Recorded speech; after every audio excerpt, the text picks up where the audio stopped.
Allen est un joueur de jeux vidéo hardcore de 30 ans qui n'a pas vu la lumière du soleil depuis des semaines à ce stade, mais qui pourrait le blâmer? Il vient de terminer un run sans coup sur Sekiro et Dark Souls en même temps. Cependant, maintenant qu'il a fini avec ça, il a besoin d'un nouveau jeu auquel jouer pour ne pas s'ennuyer.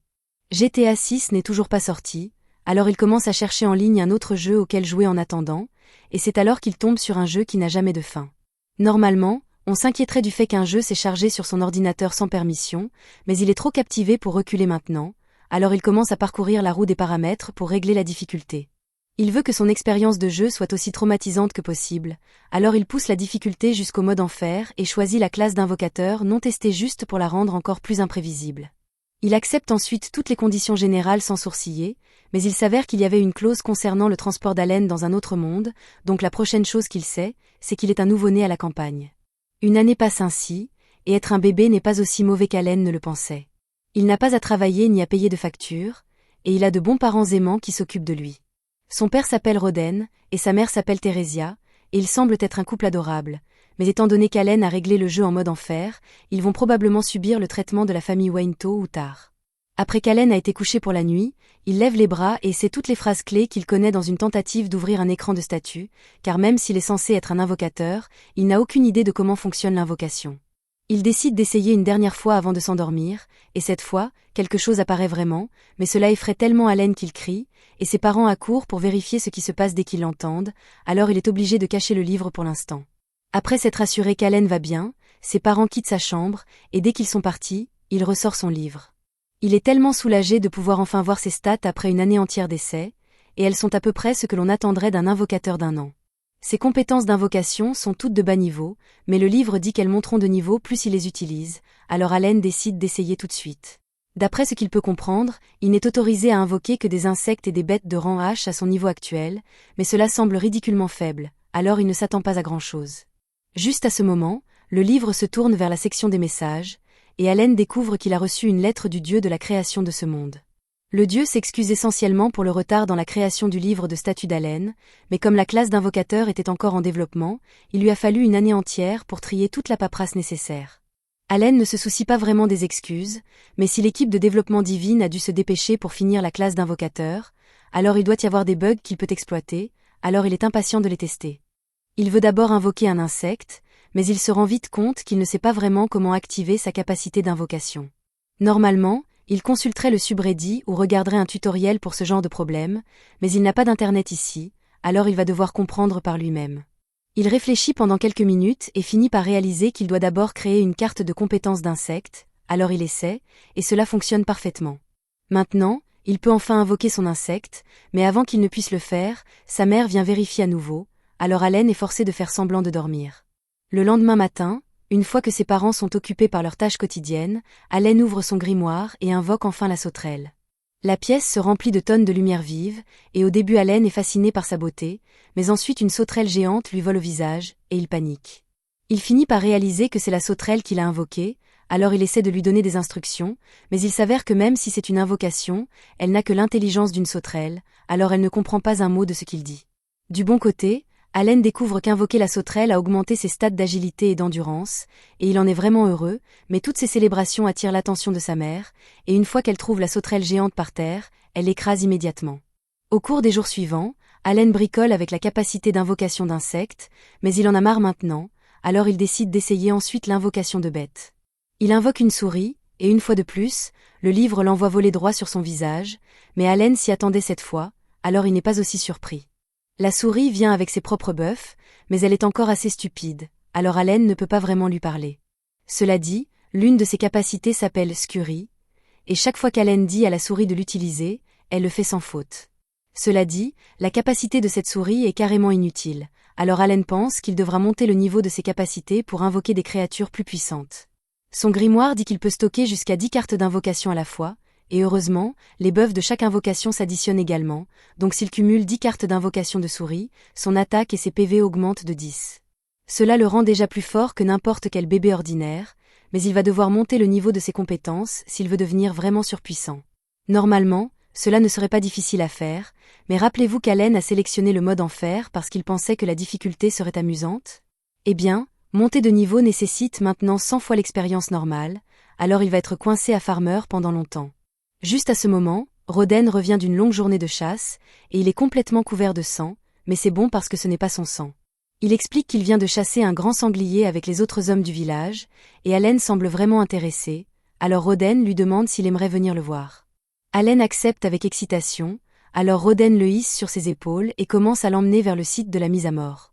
C'est la première fois qu'Allen voit vraiment le monde extérieur, alors il profite de toutes les nouvelles vues, mais cela a pris beaucoup plus de temps pour arriver au sanglier qu'il ne le pensait, alors il a fini par s'endormir dans les bras de Roden.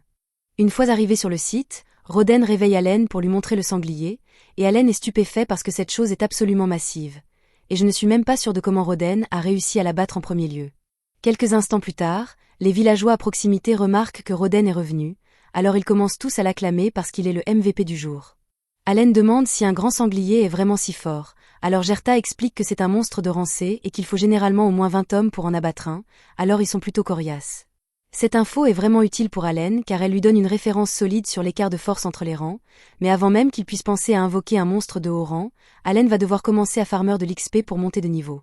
10 mois de farming intensif plus tard, Allen est enfin monté au niveau 2 en tant qu'invocateur, et cette augmentation vient avec de grands avantages, comme un boost général de ses stats, ainsi que la capacité d'invoquer des créatures de rangée et de les fusionner, mais cela nécessite beaucoup de MP. Alors Allen mange précipitamment son dîner pour récupérer un peu de mana et retourne dans sa chambre pour essayer. Malheureusement, lorsqu'il ouvre son grimoire, celui-ci lui dit qu'il n'a toujours pas assez de mana pour fusionner des invocations parce que son MP maximum est trop bas, alors il semble qu'il va devoir farmer encore plus avant de pouvoir essayer quelque chose de nouveau. Lorsqu'Allen a 3 ans, il a enfin augmenté ses stats de MP suffisamment pour utiliser sa compétence de niveau 2, et avec la fonction de fusion, il est capable de créer un oiseau de rangée, qu'il nomme Chappie.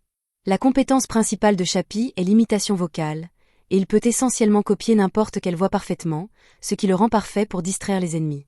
Allen a également pu invoquer une grenouille et une taupe, et la seule capacité de la grenouille est de sauter de haut en bas tout en clignotant comme distraction, mais la taupe est beaucoup plus active et peut creuser un trou géant en quelques secondes.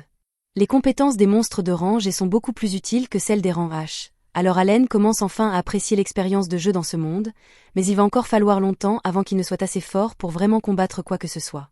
Et en parlant de combat, la fille de Gerta, Karina, vient chercher Allen parce qu'elle veut jouer avec lui. L'idée de jouer de Karina est de le défier en duel, et normalement ce ne serait pas un problème, mais elle est bien trop forte pour qu'Allen puisse suivre. Il a même tout donné avec ses buffs d'invocation juste pour se donner une chance, mais il n'est toujours pas de taille à la battre. À la fin de la journée, Allen et Karina rentrent à la maison, et apparemment, pendant qu'Allen farmait son XP cette année dernière, Roden et Theresia étaient occupés, parce qu'elle est à nouveau enceinte. Comme sa mère ne peut plus faire beaucoup de travail physique, Allen se porte volontaire pour aider avec la récolte pour faciliter les choses à Roden. Il est sûr de pouvoir le faire parce qu'avec tous ses buffs, il a à peu près la force et l'endurance d'un adulte maintenant, mais Theresia et Roden ne pensent pas qu'il serait juste de faire travailler leur fils, alors ils lui disent qu'il devrait se contenter de faire des tâches ménagères de base et de jouer avec Karina. Roden lui rappelle qu'il finira par grandir et devoir trouver un travail, alors il devrait profiter de son temps en tant qu'enfant tant qu'il n'a pas besoin de travailler. Allen est un peu contrarié d'avoir été refusé au début, mais ensuite il se souvient que le travail à la ferme est incroyablement éreintant, et aucun père ne voudrait forcer son enfant de 3 ans à faire ce genre de travail, alors il accepte de laisser tomber. Roden est content de voir qu'Allen comprend, mais alors qu'il continue le dîner, Theresia se souvient d'avoir vu Allen dans le jardin en train de lancer des pierres sur un arbre tout à l'heure, alors elle lui demande ce que c'était.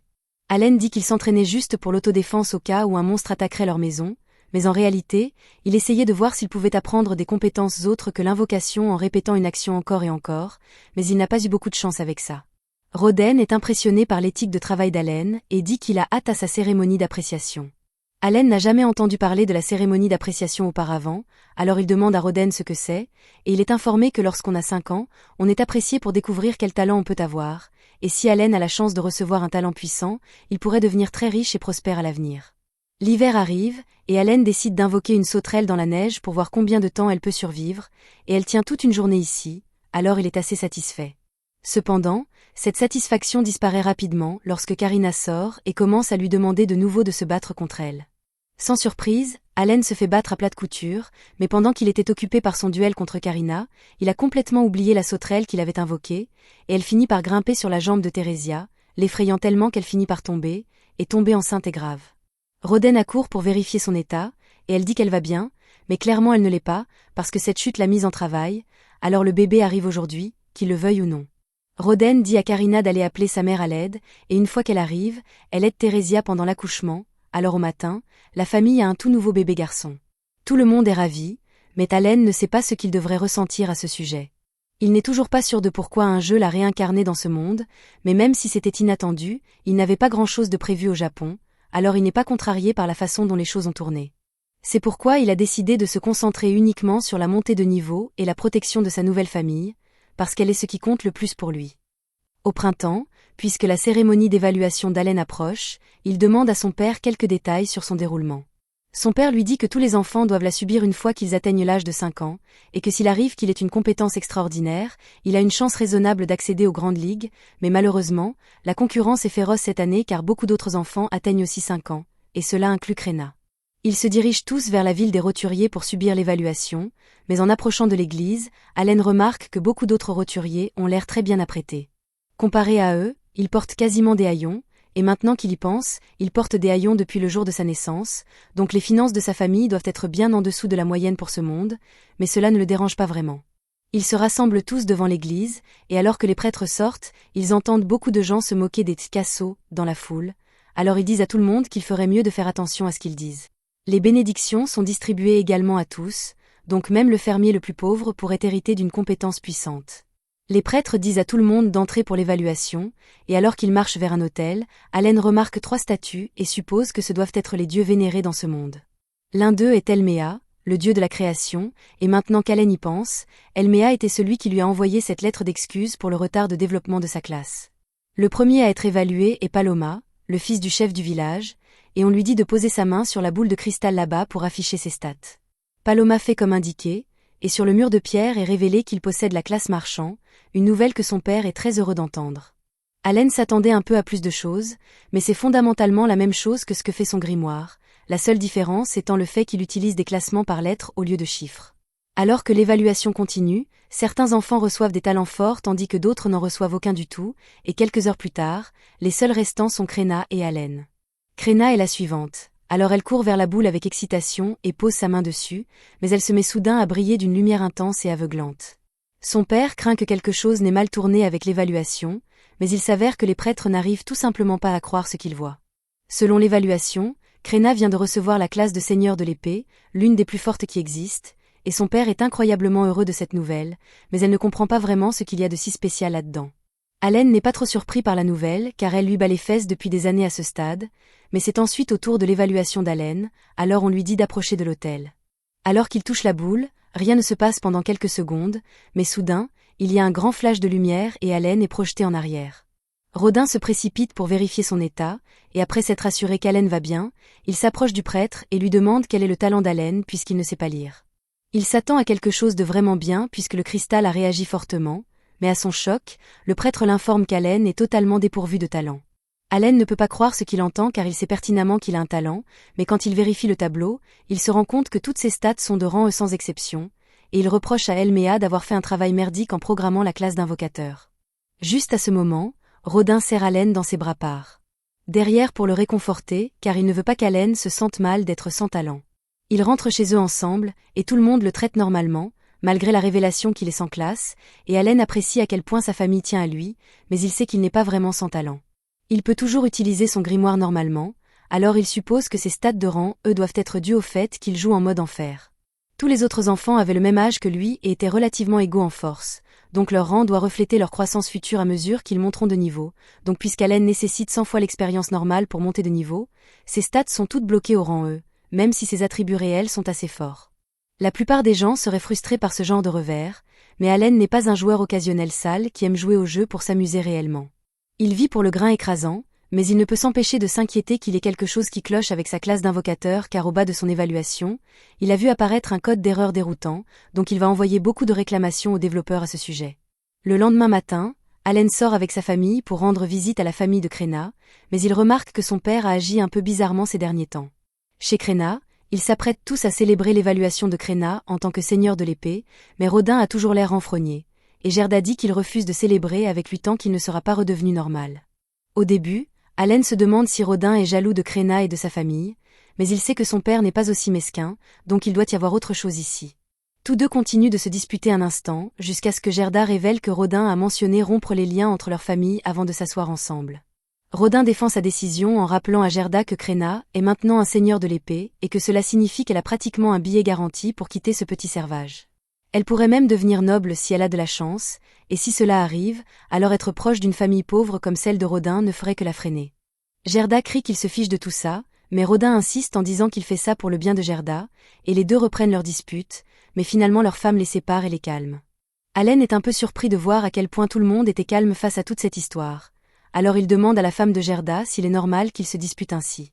Elle explique que ce genre de choses arrivait tout le temps, mais qu'ils se réconciliaient toujours après. Tous les quatre sont en fait des amis d'enfance qui ont grandi dans le même village, et il y a environ 10 ans, quand on a commencé à parler de créer une nouvelle colonie, ils ont tous décidé de participer à l'effort et de travailler ensemble pour construire leur maison. Gerda et Rodin se sont beaucoup rapprochés à cette époque. Se rappeler les bons moments leur fait réaliser à quel point leur dispute était stupide. Peu après, la nouvelle arrive que l'ordre des chevaliers s'est intéressé à Crenna et qu'ils viennent la voir. Allen suppose que la nouvelle de Crenna devenant seigneur de l'épée doit se répandre très vite, mais même si c'est bien qu'elle ait gagné une certaine reconnaissance de l'ordre des chevaliers, Gerda est encore un peu inquiet car elle est trop jeune pour devenir chevalier. Juste à ce moment, un des enfants qui a obtenu un bon talent lors de la cérémonie d'évaluation affronte Allen et lui dit qu'en tant que perdant sans talent, il n'a pas sa place ici. Allen ne se soucie pas vraiment d'être insulté puisqu'il a toujours son pouvoir d'invocateur, mais Crenna ne supporte pas que quelqu'un s'en prenne à son meilleur ami, alors elle dit à l'enfant de reculer. Lui tranche presque le doigt avant que Gerda ne la retienne.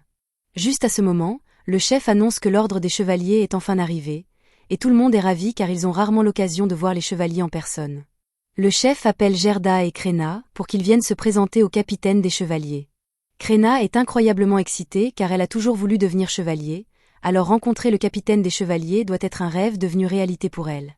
Allen se demande si les chevaliers vont emmener Crenna à la capitale pour l'entraîner, mais avant que le capitaine des chevaliers ne puisse dire quoi que ce soit, Gerda prend la parole et dit qu'il ne peut pas laisser partir Crenna car elle est encore trop jeune. Le capitaine dit que l'âge n'a pas d'importance car si elle est un seigneur de l'épée, alors ses compétences seraient plus que suffisantes pour qu'elle survive à l'entraînement, donc il ne devrait pas y avoir de problème.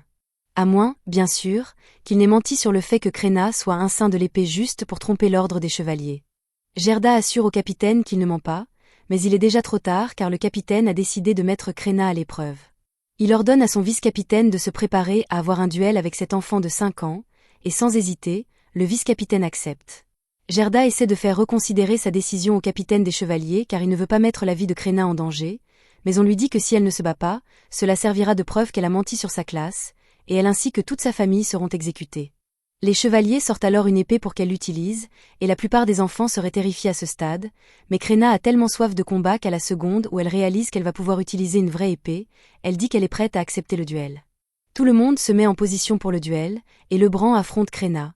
Alors que le match commence, Crenna charge Lebran de toutes ses forces. Vos yeux ne vous trompent pas, elle brandit une épée qui fait 2 fois sa taille comme si de rien n'était, et elle donne du fil à retordre à Lebran, mais il la tient encore relativement facilement à distance. Le capitaine des chevaliers semble peu impressionné par les compétences de Crenna jusqu'à présent, mais alors que le combat continue, elle parvient à bloquer l'une des frappes de Lebran et se prépare à riposter. Cependant, Lebran la propulse de l'autre côté de la rue et contre l'un des murs. Gerda est furieux de la façon dont sa fille est traitée, mais avant qu'il ne puisse faire quoi que ce soit, il est poussé au sol par les chevaliers avec Allen et Rodin quand ils essaient d'intervenir. Allen trouve cela complètement injuste car que Crenna soit un seigneur de l'épée ou non, un adulte est forcément plus expérimenté au combat qu'elle. Cependant, soudainement, Crenna se relève et une aura menaçante l'entoure. Sans dire un mot, elle lance une autre attaque totale avec une concentration laser, et cette fois elle submerge complètement Lebran, à tel point qu'elle finit par trancher son épée en 2 et lui faillit emporter la tête avec. Crenna est déçue que le combat soit déjà terminé, mais elle s'est bien amusée, alors elle remercie Lebran d'avoir joué avec elle et s'en va, le laissant avec la conscience qu'il vient de perdre contre une enfant de 5 ans. Gerda est soulagée que Crenna ait réussi à survivre et commence à la féliciter pour avoir bien fait, mais ensuite, le capitaine des chevaliers s'approche, et Gerda devient sur la défensive car il ne le veut pas près de sa fille. Le capitaine des chevaliers reconnaît maintenant que Crenna est bien un seigneur de l'épée, et il s'excuse de l'avoir forcé à se battre en duel. Il dit qu'il aimerait discuter de son avenir avec lui, mais Gerda refuse fermement. Le capitaine dit qu'il peut amener ses amis avec lui à la réunion si cela peut le rassurer, et cela rendrait Gerda un peu plus en sécurité, alors il accepte. Ils se rassemblent tous chez le chef pour le déjeuner, et Zénov s'excuse à nouveau pour sa conduite précédente. Il explique qu'il a été envoyé ici par le baron de ce territoire pour déterminer s'il y avait vraiment un seigneur de l'épée dans ce village, et les résultats sont indéniables. Zénophe mentionne qu'il y a 3 ans, un saint de l'épée est né dans la famille de comptables, mais cela semble bizarre à Allen car il sait pertinemment que les saints de l'épée ne peuvent naître que de bas statuts sociaux selon le design du jeu, donc celui-là devait être un faux. Ce seigneur de l'épée a ensuite servi la famille royale mais n'a pas répondu aux attentes là-bas, et lors d'une réévaluation, il a été découvert qu'il était en fait un simple épéiste prétendant être un seigneur de l'épée. Il a aussi été découvert plus tard que plusieurs nobles exagéraient grandement leurs capacités, donc le royaume a dû établir une politique de tolérance zéro pour les résultats de talents falsifiés. Cela dit, il est toujours vraiment désolé d'avoir fait subir à Kréna une épreuve aussi dure. Il dit à Gerda qu'il n'a pas à s'inquiéter qu'ils lui prennent Kréna, car ils ne le feront pas. Ils veulent qu'elle continue son entraînement à la maison, et quand elle aura 12 ans, si elle le souhaite, elle pourra fréquenter l'académie pour devenir chevalier. 2 ans d'entraînement plus tard, Allen débloque enfin le niveau 3 de son grimoire, et il en est vraiment excité. Cette montée de niveau lui octroie la compétence améliorée, ce qui signifie qu'il peut maintenant renforcer ses invocations, et il peut également en maintenir 30 de rang F simultanément, donc les améliorations qu'il peut accumuler vont être incroyables. Il prévoit d'expérimenter avec cela plus tard, mais pour l'instant, il doit rentrer à l'intérieur pour le dîner. Concernant les nouvelles de la famille d'Allen, son petit frère va avoir 2 ans, et sa mère est de nouveau enceinte, donc il va avoir un autre petit frère, une sœur. Ses parents commencent à réfléchir à un nom pour le nouvel enfant, et à ce moment-là, Allen reçoit par hasard un message du dieu de la création, Elmia, alors il dit son nom à haute voix inconsciemment. Ses parents comprennent de travers et supposent qu'Allen suggère qu'il devrait nommer le bébé d'après le dieu de la création, ce qui est un grand interdit dans ce monde, et Allen ne peut pas vraiment expliquer pourquoi il l'a dit, alors il change rapidement de sujet et mentionne que les cicatrices de Gerta semblent avoir complètement disparu récemment. Gerta explique que c'est parce qu'il a réussi l'épreuve des dieux plus tôt dans la journée en combattant un sanglier, mais Allen n'a jamais entendu parler d'une telle chose auparavant, alors il demande ce que cela signifie, et Gerta explique que de temps en temps, après un combat, on sent son corps se régénérer et toutes ses blessures guéries, et Allen suppose que ce doit être les effets de la montée de niveau dans ce monde. Gerta est un guerrier fort, donc il doit monter de niveau assez souvent, mais quant à Allen, même si son grimoire est niveau 3, son corps est encore seulement niveau 1 parce qu'il n'a combattu aucun monstre pour l'instant, et s'il veut devenir plus fort, alors il va devoir s'engager dans le combat. Cependant, c'est plus facile à dire qu'à faire parce qu'il n'a pas le droit de quitter le village sans autorisation. La seule exception à cette règle serait les expéditions de chasse, mais dès qu'Allen essaie de soulever l'idée de rejoindre la prochaine chasse, son père le refuse parce qu'il ne veut pas qu'Allen se mette en danger. Cette nuit-là, une fois que tout le monde est endormi, Allen ouvre son grimoire pour lire le message qu'il a reçu d'Elmia, et il a déjà une bonne idée de ce dont il s'agit puisqu'il a laissé une plainte vigoureuse après la cérémonie d'appréciation. Pour faire court, Elmia s'excuse pour le bug technique qui a fait paraître Allen sans talent pendant l'appréciation, mais cela a été réparé maintenant, donc la prochaine fois qu'il sera apprécié, sa classe d'invocateur apparaîtra. Cela explique aussi que tous les rangs d'Allen apparaissent comme rang E à cause de son mode difficulté infernale, mais en réalité, il est bien plus fort que le rang E, donc une section de statistiques séparée a été ajoutée pour lui. Allen jette un œil à sa nouvelle feuille de stats, et c'est bien mieux qu'il ne le pensait. Il a un tas de stats de rang S et A, ce qui est à peu près la même chose que ce que Kréna a obtenu, donc il est satisfait des résultats de tous ses efforts. Maintenant qu'il a fini avec cela, il décide de commencer à expérimenter avec ses nouvelles capacités, et la première chose qu'il veut essayer est la compétence améliorée, alors il invoque une carte de sauterelle et utilise la compétence. Les effets de la compétence boostent directement les stats de la sauterelle, mais cela n'affecte pas les améliorations accordées à Allen par extension. Il décide d'invoquer la sauterelle pour voir à quoi ressemble une invocation boostée en personne, et alors qu'elle apparaît, elle brille pendant quelques secondes pour indiquer qu'elle a été boostée. À part cela, rien d'autre n'est vraiment différent, mais avant qu'Allen ne puisse tester autre chose, sa mère entre soudainement pour vérifier ce qu'il fait, et dès qu'elle aperçoit la sauterelle, elle panique et l'écrase. Le lendemain matin, Gerta se prépare à partir à la chasse, et pendant son absence, Allen se dirige vers l'arrière-cour pour faire un peu plus de tests avec son grimoire. Il a essayé un tas de combinaisons différentes dans une tentative de débloquer une nouvelle invocation, mais jusqu'à présent, rien ne semble fonctionner et il a terminé avec sa dernière paire de cartes viables. Heureusement, cette fois, la fusion est réussie et il reçoit une nouvelle carte, mais il n'est pas sûr qu'elle sera utile puisque sa description dit « herbe ».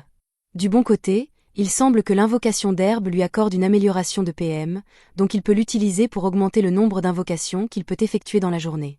Il invoque ensuite la carte d'herbe pour découvrir de quoi il s'agit, et une créature pomme sort, ce qui le laisse encore plus confus qu'avant. La pomme n'a aucune compétence de combat, mais elle possède une compétence appelée « arôme ».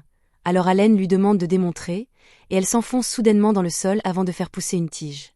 La tige a effectivement un arôme merveilleux, Mais juste à ce moment, la mère d'Allen vient vérifier ce qu'il fait à nouveau, et il essaie de faire cacher la pomme, mais elle ne semble pas écouter, donc elle finit par apercevoir la tige.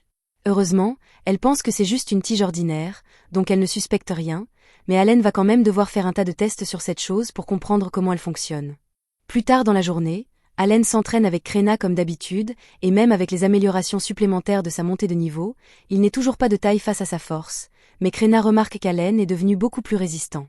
Il est surpris d'entendre cela, alors il regarde ses stats et réalise que sa stat de maîtrise de l'épée est déjà au niveau 3 grâce à tout l'entraînement qu'il fait avec Krena, et il est vraiment heureux que sa compétence s'améliore. Maintenant qu'il y pense, il a aussi récemment obtenu une invocation de chien qui a une attaque de morsure et il adorerait l'essayer, mais il ne pense pas que ce serait juste de l'utiliser sur Krena. Après cela, Allen passe le reste de la journée à lancer des pierres sur l'arbre dans l'arrière-cour dans l'espoir d'éveiller une nouvelle compétence ou autre, mais cela ne s'est pas bien passé jusqu'à présent, donc il commence à sentir que c'est une énorme perte de temps. Il n'a pas non plus eu l'occasion de faire d'autres entraînements puisqu'il doit surveiller son frère la plupart du temps. Maj dit à Allen qu'il s'ennuie de lancer des pierres sur l'arbre, alors Allen s'excuse et dit qu'ils peuvent faire autre chose après qu'il ait fait quelques répétitions de plus. Pendant qu'Allen se prépare pour ses derniers lancers, Maj remarque soudainement un tas de jeunes pousses qui poussent à côté de la maison, et il est émerveillé puisqu'il ne se souvient pas les avoir vus là hier. Ces jeunes pousses sont le résultat de l'activation par Allen d'une tonne d'invocations de pommes en même temps pour l'amélioration de PM, et grâce à l'amélioration, il est capable de restaurer complètement ses PM en 5 heures au lieu des 6 habituels, donc il peut utiliser plus de 15% de mana en plus par jour maintenant. À la tombée de la nuit, tout le monde se réunit pour le dîner comme d'habitude, mais Gerta n'est pas encore revenu de sa chasse, ce qui est vraiment étrange, surtout puisqu'il ne comptait pas s'enfoncer profondément dans la forêt aujourd'hui. Theresia est évidemment inquiète, mais elle essaie de rester optimiste quant à la situation. Cependant, tout optimisme disparaît lorsqu'elle entend les sons des chasseurs paniqués portant le corps de Rodin à la maison. Rodin a apparemment été blessé pendant la chasse aujourd'hui, et rien qu'en le regardant, il est clair qu'il a de la chance d'être en vie. Il a été frappé par une des défenses du sanglier dans le ventre, et bien que les autres chasseurs aient réussi à cautériser la plaie pour le garder en vie, il est toujours au bord de la mort. La seule raison pour laquelle il a même réussi à tenir si longtemps était grâce à l'herbe de soin qu'ils lui ont donnée sur le chemin du retour. Theresia est surprise d'entendre cela puisque l'herbe de soin est vraiment chère, elle ne comprend pas comment ils ont réussi à s'en procurer, alors Gerta explique que lorsque le capitaine des chevaliers s'est excusé pour la façon dont il les a traités, une partie des excuses était un sac de pièces d'or. C'est ce qu'ils ont utilisé pour acheter les herbes, mais ce n'était pas suffisant pour guérir complètement Rodin. Les autres chasseurs se mettent tous à crier que toute cette histoire est la faute de ces roturiers, mais tout ce bruit réveille Mach et le fait pleurer, alors Allen le ramène au lit, et le reste des chasseurs décident de partir pour donner à la famille un peu de paix et de calme pour l'instant. Une fois que tout le monde est calmé, Allen demande ce qui s'est passé et si un roturier est vraiment à blâmer pour tout cela. Gerta explique qu'il y a quelques jours, lui et Rodin ont été convoqués par le chef du village et on leur a dit qu'ils devraient permettre aux roturiers de les rejoindre lors de leur prochaine chasse. La viande de sanglier est une marchandise précieuse, et bien que la majeure partie doive aller au baron, le reste est partagé parmi les personnes impliquées dans la chasse. Ils l'échangent parfois contre d'autres biens, mais à part cela, il est difficile d'obtenir de la bonne viande de sanglier à moins de la chasser soi-même. Malgré cela, aucun roturier ne s'est jamais porté volontaire pour faire partie des chasses, et c'est parce que c'est une tâche extrêmement dangereuse. Il y a des morts chaque année et encore plus de blessés, donc la plupart des roturiers évitent généralement de s'impliquer, mais puisque Rodin est récemment devenu célèbre en tant que chasseur légendaire, beaucoup de roturiers ont eu l'impression qu'aussi longtemps que Rodin était présent, ils pouvaient simplement le laisser s'occuper du sanglier tandis qu'il récoltait les bénéfices ensuite, alors ils ont demandé au chef de les inclure dans les chasses. Rodin et Gerta étaient contre l'idée, mais ils ne pouvaient pas refuser un ordre du chef, alors ils ont été forcés de laisser les roturiers rejoindre, et cela s'est passé aussi mal qu'ils le pensaient. Pendant les séances d'entraînement, tous les roturiers ont fait preuve de négligence, et quand le moment de la chasse est enfin venu, au moment où ils se sont réellement retrouvés face à face avec un sanglier, ils ont tous eu peur et ont lâché leurs armes en s'enfuyant. Cela a complètement brisé la formation du groupe de chasse, mais, comme si cela ne suffisait pas, un des roturiers est tombé pendant que le sanglier le poursuivait, alors Rodin est instinctivement intervenu pour le protéger, mais il s'est fait embrocher dans l'estomac en conséquence.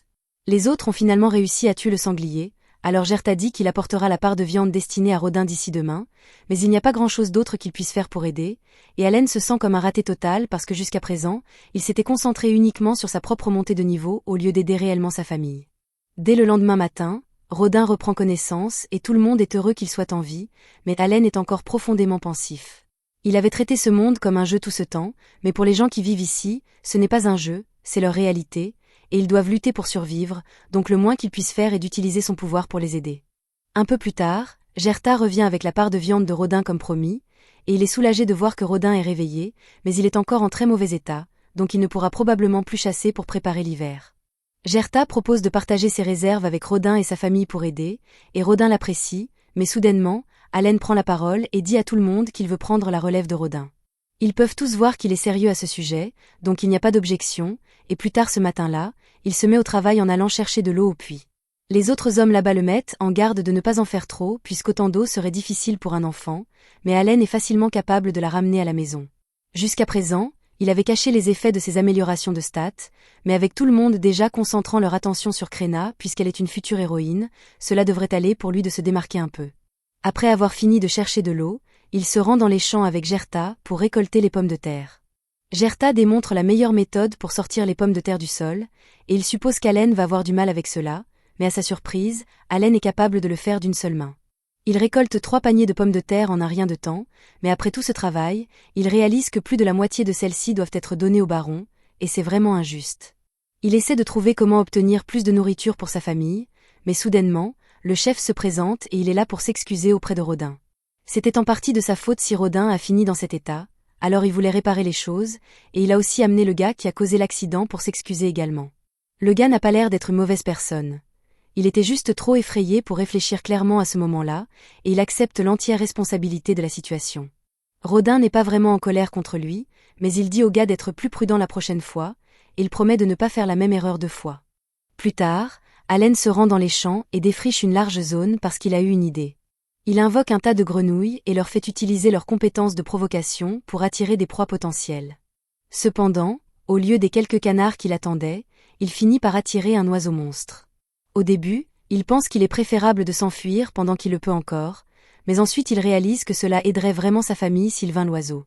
De plus, il a un tas d'améliorations de stats, donc il pense qu'il devrait être assez fort pour le gérer, et finit par décider d'attaquer. Il court et frappe l'oiseau à travers la tête alors qu'il ne regarde pas, puis il invoque plusieurs chiens pour l'attaquer tous en même temps. Les chiens infligent pas mal de dégâts, mais malheureusement l'oiseau est trop fort pour eux, donc il les élimine un par un. Il se lance ensuite après Allen, et puisque ses invocations ont toutes été vaincues, il a perdu la majorité de ses améliorations également, donc il est en grave danger ici. Il doit agir rapidement s'il ne veut pas finir en nourriture pour oiseau, donc quand il en a l'occasion, il invoque 2 sangsues qui commencent à sucer le cou de l'oiseau.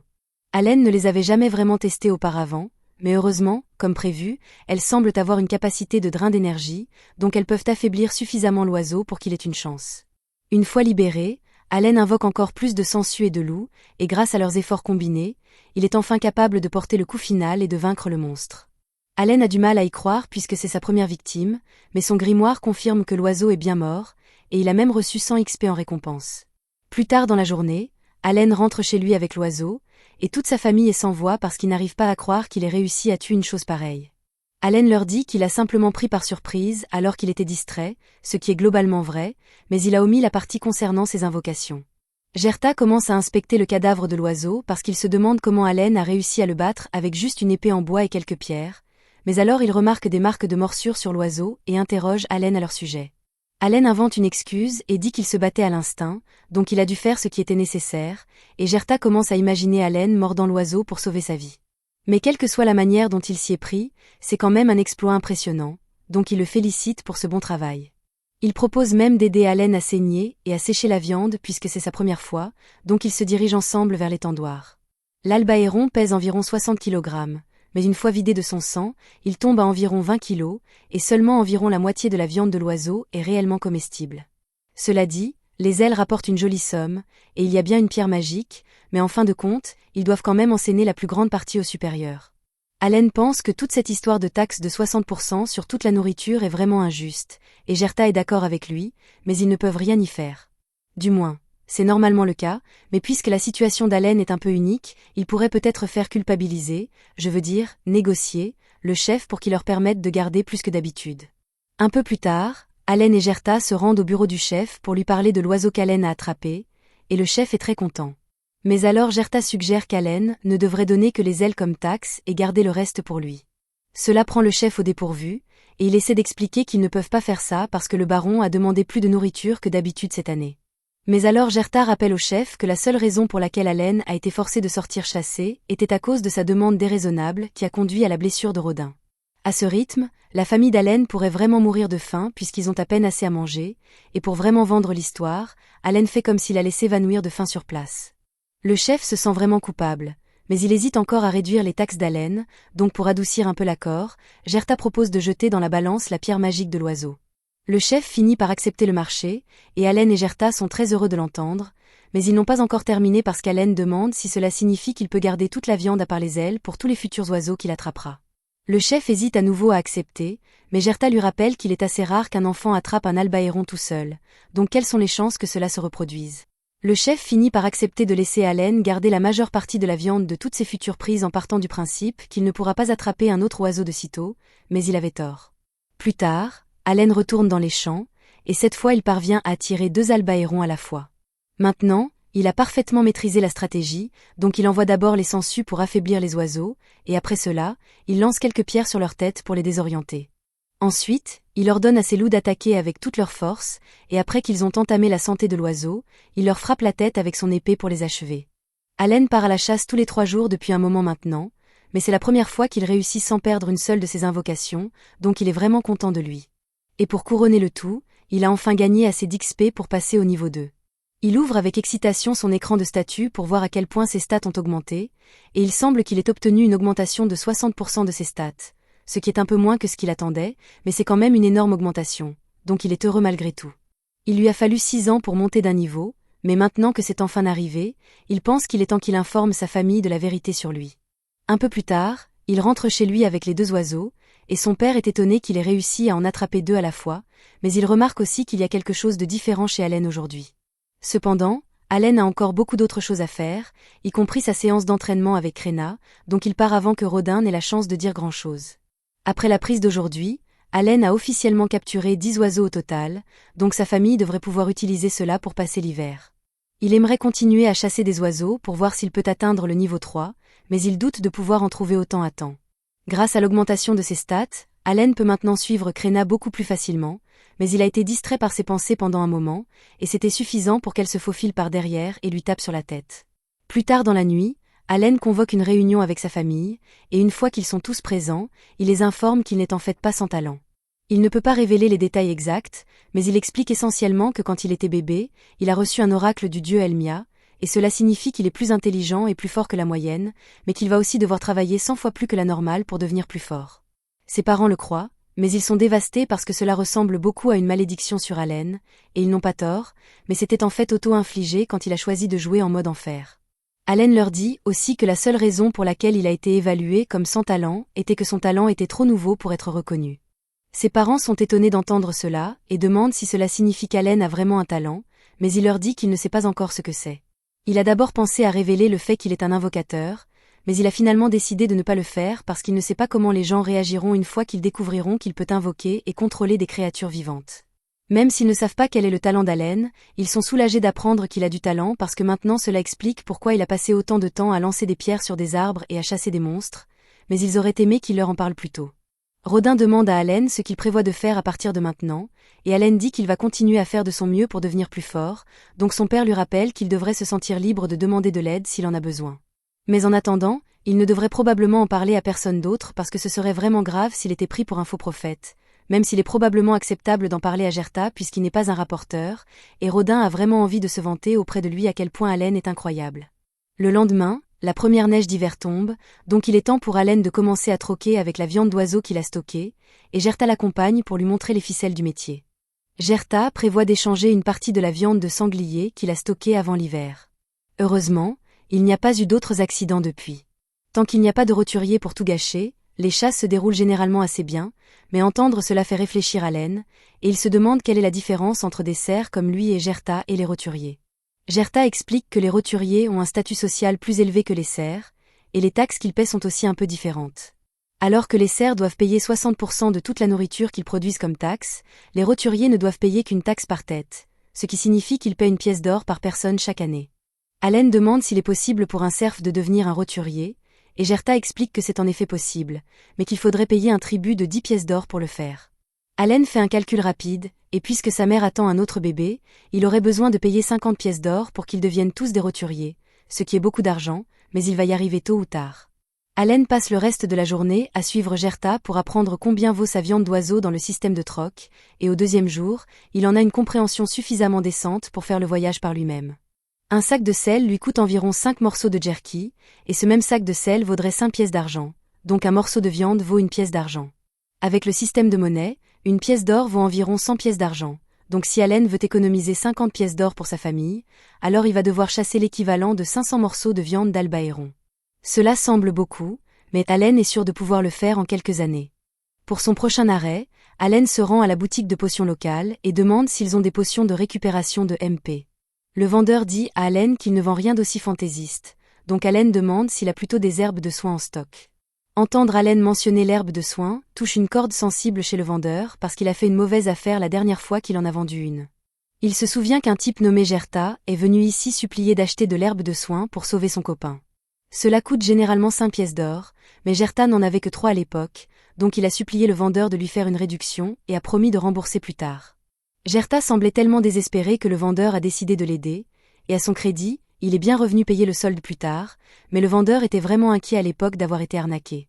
Allen sait que son père n'aurait pas survécu si le vendeur n'avait pas accepté de faire une réduction à Gerta ce jour-là, donc il le remercie pour sa gentillesse et lui offre un morceau de viande d'oiseau en cadeau. Plus tard, Allen marche dans les rues quand il repère une boutique d'armes, et il est surpris qu'une seule arme puisse coûter jusqu'à 50 pièces d'or à elle seule. Mais pendant qu'il s'occupe de ses affaires, tout à coup, Dogora sort de nulle part et cherche à se battre avec lui. Il essaie d'asseoir sa domination et de convaincre Allen de devenir son serviteur, mais Allen ne va pas laisser passer ce genre de manque de respect, donc il pose ses bagages et sort son épée en bois avant de la pointer vers Dogora. Maintenant, il pourrait botter le cul de Dogora tout de suite et en finir, mais il veut que cette raclée soit juste, donc il dit à Dogora d'aller chercher une arme. Dogora accepte le défi et part en courant chercher sa massue, et il pense avoir l'avantage, mais Allen est beaucoup plus habile en combat grâce à son entraînement avec Krena, donc il nettoie le plancher avec Dogora sans difficulté. Pour faire court, au printemps, Dogora commence à venir chez Allen pour qu'Allen puisse l'entraîner, mais il est encore loin de pouvoir rivaliser. Mash a aussi commencé à s'entraîner avec Krena, mais elle y va beaucoup plus doucement avec lui qu'avec Allen, puisqu'il est encore nouveau dans le combat. Pendant qu'Allen regarde les deux, Dogora essaie de l'attaquer par surprise, mais les réflexes d'Allen sont trop rapides pour ça, donc il finit par tomber et se blesser au genou dans le processus. Cette nuit-là, Rodin et Gerta reviennent, et ils ont de mauvaises nouvelles parce qu'ils viennent juste d'avoir une réunion avec le chef du village, et il dit que le baron veut qu'il livre 15 sangliers au lieu des 10 habituels cette année. Il exige aussi qu'ils permettent aux roturiers de chasser avec eux à nouveau cette année, mais après ce qui s'est passé la dernière fois, Rodin et Gerta y étaient totalement opposés. Même ainsi, ils ne peuvent pas aller à l'encontre d'un ordre direct du baron, donc ils n'ont d'autre choix que de laisser faire et d'espérer le meilleur. C'est alors qu'Allen prend la parole et dit à tout le monde qu'il a un plan.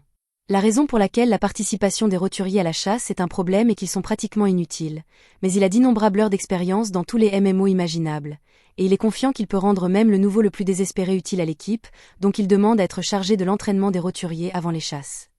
Quand le moment de la prochaine chasse arrive enfin, Rodin emmène Allen rencontrer les autres chasseurs et leur dit qu'il aimerait utiliser une des stratégies de chasse d'Allen aujourd'hui, mais il précise bien qu'Allen n'est là que pour observer aujourd'hui, donc il ne combattra pas. Allen avait déjà accepté cet arrangement, mais il est un peu déçu que son père ne le laisse pas se battre puisqu'il avait hâte de monter de niveau. Cependant, Rodin n'a pas cédé, donc il ferait mieux de prendre ce qu'il peut avoir.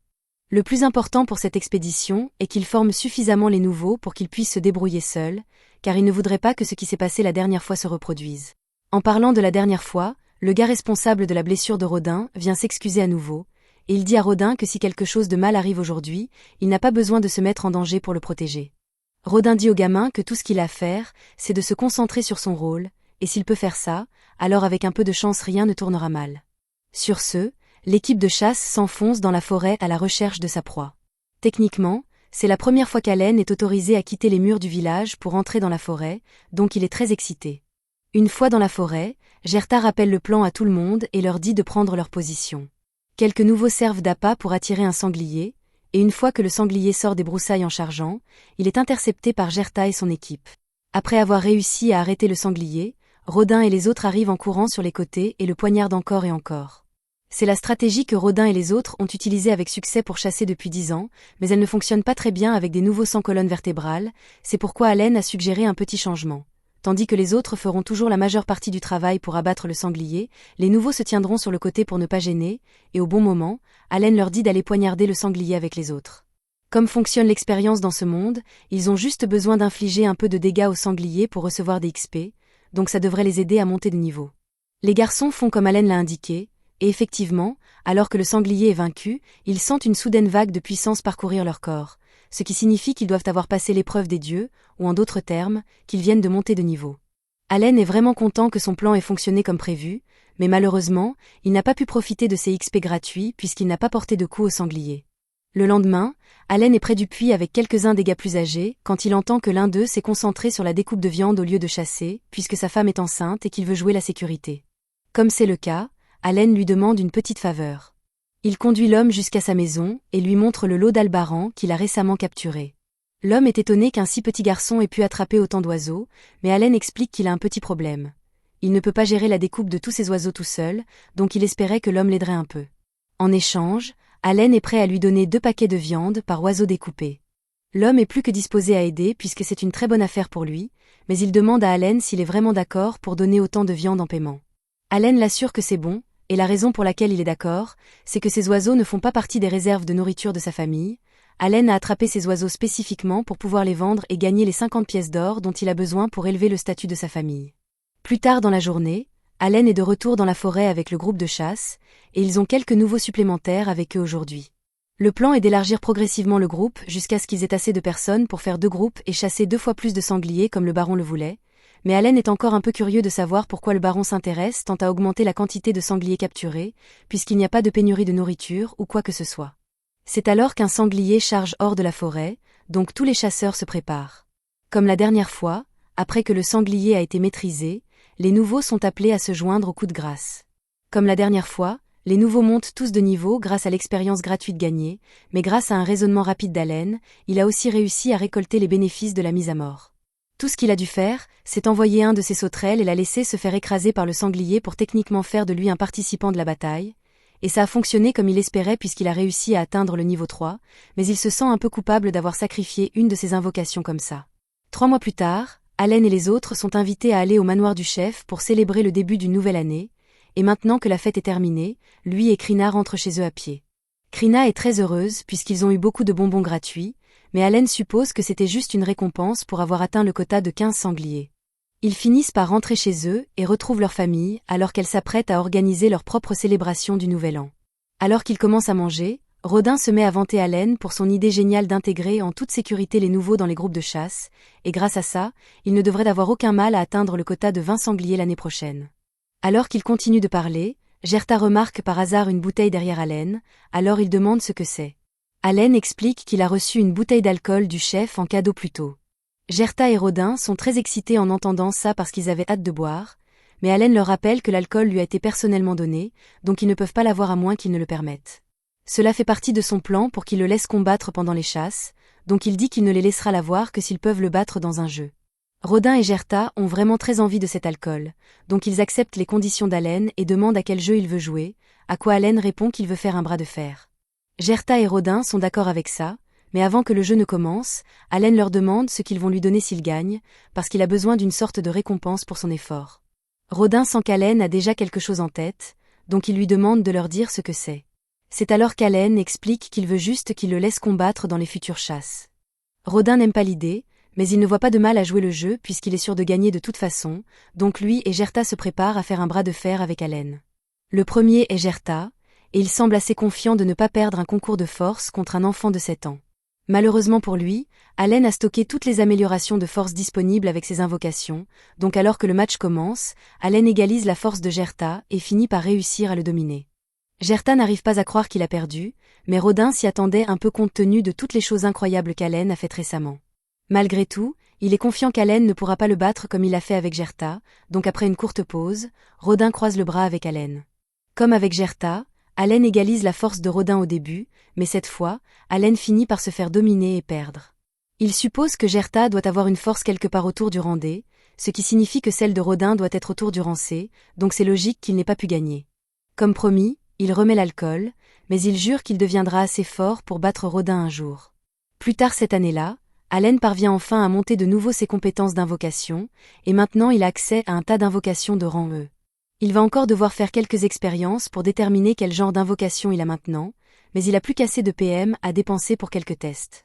Le niveau des améliorations fournies par les invocations de rang E est forcément plus fort que celui des invocations de rang F, donc Allen est certain qu'il serait capable de battre Rodin au bras de fer maintenant. Mais avant qu'il ne puisse partir défier son père, il remarque une fonctionnalité supplémentaire dans son grimoire, et il est écrit « Stockage ». Allen appuie sur l'icône, et son grimoire s'ouvre sur une page avec un carré noir dessus, donc il suppose que cela doit être la compétence de stockage en question. Il décide de la tester en lançant une pierre à l'intérieur pour voir à quelle profondeur ça va, mais après que la pierre soit entrée, il ne l'entend pas toucher le fond. Il tend la main à l'intérieur pour voir s'il peut sentir l'intérieur de l'espace de stockage, et alors qu'il fait ça, il obtient une image mentale de la pierre qu'il a lancée plus tôt. Il décide d'essayer de jeter encore plus de choses à l'intérieur. En gros, tant que ça peut passer par l'ouverture du livre, il n'y a pas de limite à ce que l'espace peut stocker. Mais cela semble un peu trop cassé pour être une compétence aléatoire qu'il a débloquée, donc il a beaucoup de questions. Après tout, quelque chose comme un stockage infini est une compétence de premier ordre, donc il doute vraiment que les développeurs la distribueraient sans raison. La plupart du temps, chaque fois que vous recevez un objet ou une compétence qui semble utile, c'est généralement parce que vous allez devoir l'utiliser dans un futur proche, donc Allen doit déterminer à quoi c'est censé servir. Cela dit, il veut aussi essayer ces nouvelles invocations de rang E, donc il essaie d'en appeler une, mais rien ne se passe. Allen est surpris que ça n'ait pas fonctionné puisqu'il est sûr d'avoir assez de PM pour l'invocation, mais c'est alors que le système l'informe qu'il aura besoin de pierres magiques de rang E pour invoquer un monstre de rang E. Il n'avait aucune idée qu'il aurait besoin de pierres magiques pour ça, mais par chance, il se trouve qu'il a une réserve de pierres magiques obtenues en tuant quelques monstres lapins autour du village. Donc après les avoir récupérés, il sort et essaie d'invoquer à nouveau l'insecte de rang E, mais ça ne fonctionne toujours pas. C'est alors qu'il se souvient de l'espace de stockage et décide d'essayer d'y jeter les pierres magiques pour activer l'invocation, et cela semble faire l'affaire. Allen est capable d'invoquer un beau papillon, même s'il est beaucoup plus grand qu'il ne le pensait. Juste à ce moment, la mère d'Allen vient vérifier ce qu'il fait, et considérant à quel point elle est facilement dégoûtée par les insectes, Allen ne veut pas risquer de découvrir ce qui se passera si elle repère un papillon géant, donc il le cache derrière son dos tout en inventant une excuse pour qu'elle ne devienne pas suspicieuse. Il décide ensuite de sortir dans les champs pour essayer sa prochaine invocation, et c'est une bonne chose qu'il l'ait fait parce que l'invocation s'est avérée être un tigre à dents de sabre, et il est vraiment effrayant en vrai. Il essaie ensuite de fusionner le papillon et le tigre pour voir ce qu'il va obtenir, mais rien ne se passe vraiment. Il essaie de jeter quelques pierres magiques de plus dans le stockage, et cela semble faire l'affaire, mais il va avoir besoin de beaucoup plus de pierres magiques s'il veut essayer plus d'invocations. Plus tard dans la nuit, pendant le dîner, il demande à son père s'il y a encore des monstres lapins dans le village, mais Rodin lui dit que tous les lapins sont partis. Ils ont creusé un fossé autour du village il y a quelques années pour se débarrasser de la plupart d'entre eux puisqu'ils sont assez dangereux à avoir près des enfants. Mais si tous les lapins sont vraiment partis, alors Allen va devoir trouver un autre moyen de collecter des pierres magiques. Le lendemain pendant l'entraînement, il décide de demander à Paloma à propos des pierres magiques, et on l'informe qu'elles sont surtout utilisées pour alimenter les objets magiques, mais celles de rang E sont considérées comme pratiquement inutiles, donc il est assez courant de les trouver simplement éparpillées sur le sol. Allen n'avait même pas envisagé la possibilité qu'il puisse trouver les pierres magiques sur le sol, mais maintenant qu'il le sait, il a beaucoup de fouilles à faire. Un peu plus tard, Allen a réussi à rassembler assez de pierres magiques pour débloquer toutes ces nouvelles invocations, et il peut déjà imaginer à quel point il deviendra puissant s'il continue à progresser, parce que sa capacité d'invocation lui permet de remplir tous les rôles d'un groupe moyen tout seul, donc avec d'innombrables bêtes à sa disposition, il sera imbattable. Un peu plus tard, le chef invite Rodin, Gerta et Allen à dîner, et leur apprend que le baron a apparemment l'intention de rendre visite au village le mois prochain. Il dit qu'il veut observer la chasse aux sangliers, ce qui contrarie beaucoup Gerta car le baron leur a déjà causé assez de stress avec ses augmentations de quotas de sangliers. Rodin dit qu'il n'a aucun problème à ce que le baron observe les chasses, mais il ne comprend pas pourquoi Allen a été appelé pour transmettre une telle nouvelle, et c'est alors que le chef révèle qu'il espérait en fait qu'Allen serve de guide au baron pendant son séjour en ville. Allen n'aime pas personnellement l'idée de devoir divertir le baron, mais au rythme où il va, il lui faudra près de 10 ans pour chasser assez d'oiseaux et faire accéder sa famille au statut de roturier, et c'est bien trop long. Cependant, s'il parvient à impressionner suffisamment le baron, il pourrait obtenir une promotion de sa part, alors il décide de le faire. Un mois plus tard, le baron Granville arrive au village avec sa fille, Cécile, et le capitaine chevalier Zénophe, et ils sont ramenés chez le chef pour le déjeuner. Tout d'abord, Granville s'excuse d'avoir fait une demande aussi déraisonnable avec la viande de sanglier l'année dernière, mais il ne pouvait tout simplement pas refuser un ordre direct du roi. Le chef est choqué d'apprendre que l'augmentation du quota de sanglier vient du roi lui-même, mais Granville précise que le véritable coupable derrière tout cela était le vicomte Carnal parce qu'il a délibérément attiré l'attention sur la viande de sanglier devant le roi pour le pousser à donner cet ordre. Un peu plus tard, le plat est servi, et Granville et Cécile sont tous deux émerveillés par la saveur de la viande. Granville demande au chef comment s'appelle le plat, mais le chef ne sait pas quoi répondre. Alors Allen intervient et explique que la viande provient d'un oiseau qu'il a chassé et préparé hier, spécifiquement pour que le baron ait les ingrédients les plus frais pour son repas. Granville est impressionné par les bonnes manières d'Allen, alors il demande s'il est le fils du chef, mais Zénov se souvient de l'avoir rencontré lors de son dernier passage au village et le reconnaît comme le fils de Rodin, le célèbre pourfendeur de sangliers. Le baron est impressionné par les manières d'Allen et lui demande si, par hasard, il vient d'une famille d'anciens chevaliers, mais le chef explique qu'Allen et sa famille ne sont que des serfs. Dès que Cécile entend cela, elle s'indigne que le chef ait laissé un sale serf mettre les pieds dans la salle des invités, mais son père la gronde et lui dit que les serfs sont des membres à part entière du fief, et qu'elle ne peut pas les traiter comme des moins que rien. Cécile s'excuse pour ce qu'elle a dit, mais maintenant elle en veut à Allen pour une raison quelconque, et il peut déjà dire qu'elle va lui compliquer la vie plus tard. Heureusement, contrairement à sa fille, le baron semble être une personne raisonnable. Alors quand Allen explique qu'il va être chargé de leur faire visiter les lieux lors de la chasse de demain, il le remercie d'avoir accepté de jouer ce rôle et dit qu'il s'en réjouit. Zénov mentionne que si le quota de 20 sangliers s'avère trop difficile à gérer pour eux, il peut faire prendre en charge les chasses par ses chevaliers, et Granville pense que c'est une bonne idée car il ne veut pas les surcharger, mais Allen intervient et leur dit que ce ne sera pas nécessaire car ils sont plus que capables d'atteindre le quota par eux-mêmes. Le lendemain matin, la calèche du baron a été préparée, et il confie à Zénov la protection de Cécile en cas de problème durant l'expédition. Peu de temps après, ils partent dans la forêt, et à leur arrivée, Allen leur montre une tour préparée à l'avance pour qu'ils puissent observer la chasse aux sangliers à distance sécurisée. Allen les guide tous jusqu'au perchoir de la tour, et Cécile semble vraiment apprécier la vue car elle n'a jamais vu autant d'arbres auparavant. Quelques instants plus tard, Rodin et le reste des guerriers arrivent, et Granville est impressionné de voir qu'ils ont acquis des armures. Allen explique qu'ils ont utilisé à bon escient la peau de sanglier des chasses de l'année précédente, créant toutes sortes d'outils et d'équipements pour que les chasses aux sangliers se déroulent plus facilement. Alors que la chasse commence, Granville remarque que quelques guerriers qui ne portent pas d'armure courent seuls dans la forêt, alors Allen explique que ces gars-là sont chargés d'attirer les sangliers hors de la forêt et sur les terrains de chasse, même s'il faudra probablement être patient pour voir de l'action car attirer les sangliers prend un certain temps. Pendant qu'ils attendent, Zénov demande à Allen comment se porte Krina ces derniers temps, et Allen lui dit qu'elle se porte à merveille. Zénov est ravi de l'apprendre et informe Allen qu'il va envoyer un précepteur pour la préparer aux examens d'entrée de l'académie au printemps, et Allen ne peut s'empêcher de rire car il pense que ce sera drôle de voir Krina étudier pour changer. Quelques instants plus tard, l'équipe de l'heure revient avec un sanglier à ses trousses, et tout le monde se met en position. À l'aide de 2 boucliers en peau de sanglier qu'ils ont fabriqués, ils coincent le sanglier, et Allen explique que les boucliers sont faits à partir de la partie la plus dure de la peau du sanglier pour les rendre imperméables à la pénétration. Après avoir bloqué le sanglier, l'équipe d'attaque s'approche et commence à le poignarder sur le côté tandis que l'équipe des longues lances, composée des membres les plus inexpérimentés du groupe, se joint également à l'attaque. Mais Cécile n'était pas préparée à la violence d'une chasse au sanglier, et la vue de tout ce sang commence à la rendre malade. Rodin achève ensuite le sanglier d'un coup au cou, et c'est si horrible que cela fait s'évanouir Cécile sur le champ. Tout le monde commence à célébrer la mort du sanglier, et Granville et Zénov sont tous deux impressionnés par la prouesse au combat de ces guerriers. Cependant, un instant plus tard, un autre rugissement puissant résonne depuis la forêt alors que 2 sangliers chargent vers le groupe. Zénov réalise que la situation est grave et ordonne à ses chevaliers d'être prêts à intervenir si nécessaire, mais Allen lui dit que leur aide ne sera pas nécessaire car l'équipe de chasse est parfaitement capable de gérer 2 sangliers à la fois. Rodin ordonne à l'équipe de se diviser en 2 groupes pour s'occuper des sangliers séparément, et Allen pense en lui-même qu'il y a quelques années, il aurait été impossible pour eux de gérer une telle situation. La raison principale est qu'ils devaient toujours donner 60% de leur chasse en impôts, donc au lieu de fabriquer des équipements avec les matériaux obtenus des sangliers, ils étaient obligés de tout échanger pour survivre. Cependant, avec une stratégie de chasse efficace, ils ont réussi à gagner plus de marge de manœuvre en ce qui concerne l'allocation de leurs matériaux, et avec l'équipement amélioré, ils sont plus que capables d'en gérer 2 à la fois. En quelques minutes, les sangliers restants sont maîtrisés, et Cécile reprend conscience juste à temps pour voir le geyser de sang de l'un des sangliers, ce qui la fait immédiatement s'évanouir à nouveau. Granville est impressionné qu'ils aient réussi à abattre 3 sangliers en un seul jour car cela signifie qu'ils n'ont plus qu'à en chasser 17 pour atteindre le quota, mais Allen le corrige et explique qu'ils n'en ont en fait besoin que de 10 de plus car, avant que Granville ne décide de leur rendre visite, ils avaient déjà capturé cet autre sanglier. Le baron est ravi d'apprendre cela car cela signifie que le quota ne sera pas un fardeau aussi lourd pour le village qu'il ne l'avait pensé, et pendant que le baron est de bonne humeur, Allen lui dit qu'il a quelques demandes à formuler. Il dit qu'il aimerait la permission de fabriquer quelques boucliers supplémentaires avec la peau de sanglier pour aider aux futures chasses, et le baron n'y voit pas d'objection.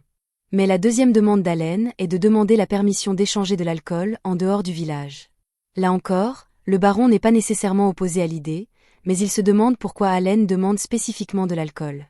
Allen explique que le quota les obligeant à chasser plus de viande qu'ils ne l'auraient fait autrement, on craint que l'afflux de viande supplémentaire n'entraîne un effondrement de la valeur globale de la viande localement, c'est pourquoi il souhaite la permission d'en échanger une bonne partie contre de l'alcool pour remonter le moral.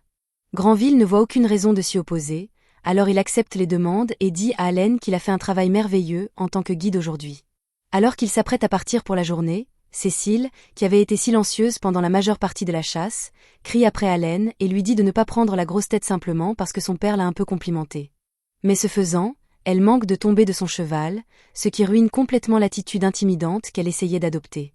Un peu plus tard, Allen, Rodin et Gerta sont tous convoqués au manoir de Granville, et Granville leur dit qu'il a été tellement impressionné par leur performance l'autre jour qu'il souhaite leur offrir une récompense. Allen est excité car il devine déjà ce qui va arriver, et quelques instants plus tard, Granville déclare que Rodin et Gerta, ainsi que toute leur famille, se verront accorder le statut de roturier. Rodin et Gerta n'en croient pas leurs oreilles car ils ne s'attendaient jamais à ce qu'une telle chose arrive. Et Allen est fou de joie parce que maintenant il peut garder tout l'argent qu'il économisait, et il est autorisé à quitter le village sans permission désormais. La première chose qu'il prévoit de faire est de se rendre aux montagnes du Dragon Blanc dès qu'il en aura l'occasion. Granville ajoute également que tous ceux qui ont participé aux chasses au cours des 10 dernières années recevront la même promotion. Il demande donc à Rodin et Gerta de fournir une liste de toutes les personnes éligibles. Après tout ce que Granville a vu, il sait qu'il ne devrait y avoir aucun problème pour atteindre les exigences du quota, il dit donc qu'il peut retourner dans la capitale et être tranquille. Cependant, son majordome lui rappelle qu'il y a en fait encore une chose qu'il doit faire. Granville avait failli l'oublier, mais le roi semble vouloir utiliser le village de Quirina comme exemple pour les autres villages du royaume car ils s'en sortent si bien dernièrement, il demande donc à Rodin de lui raconter l'histoire de la façon dont les chasses ont commencé. Rodin a l'air un peu mal à l'aise après avoir entendu cela, alors Gerta explique à Granville que l'histoire du village est un sujet un peu sensible pour Rodin, il propose donc de relater les détails à la place de Rodin. Gerta explique qu'il y a environ 13 ans, une centaine de serfs se sont installés sur ces terres dans le cadre du décret de défrichement du roi, et ils ont travaillé dur pendant 3 mois pour rendre l'endroit habitable. Mais juste au moment où les choses commençaient enfin à s'arranger pour eux, ils ont été attaqués par un sanglier géant, qui a détruit toute la nourriture qu'ils avaient stockée pour l'hiver. Il n'y avait aucun moyen de survivre jusqu'à l'année suivante s'ils ne faisaient rien, alors Rodin a suggéré qu'ils essaient de chasser le sanglier pour sa viande, et tout le monde était d'accord avec lui. Ils n'avaient ni armes ni équipement à l'époque. Ils ont attaqué le sanglier avec seulement des pelles et des houes, et miraculeusement, ils ont finalement réussi à le vaincre. Granville est impressionné par l'histoire, mais il ne comprend pas pourquoi Rodin est si sensible à ce sujet, car il semble que son initiative soit ce qui a conduit aux chasses aux sangliers qui ont fait prospérer le village. Cependant, Gerta l'informe que lors de cette chasse, l'un des amis proches de Rodin est mort, et Rodin s'en est toujours voulu depuis. Granville comprend ce que Rodin doit ressentir, et pour se faire pardonner d'avoir évoqué un souvenir aussi douloureux, il dit à Rodin qu'il est autorisé à faire n'importe quelle demande.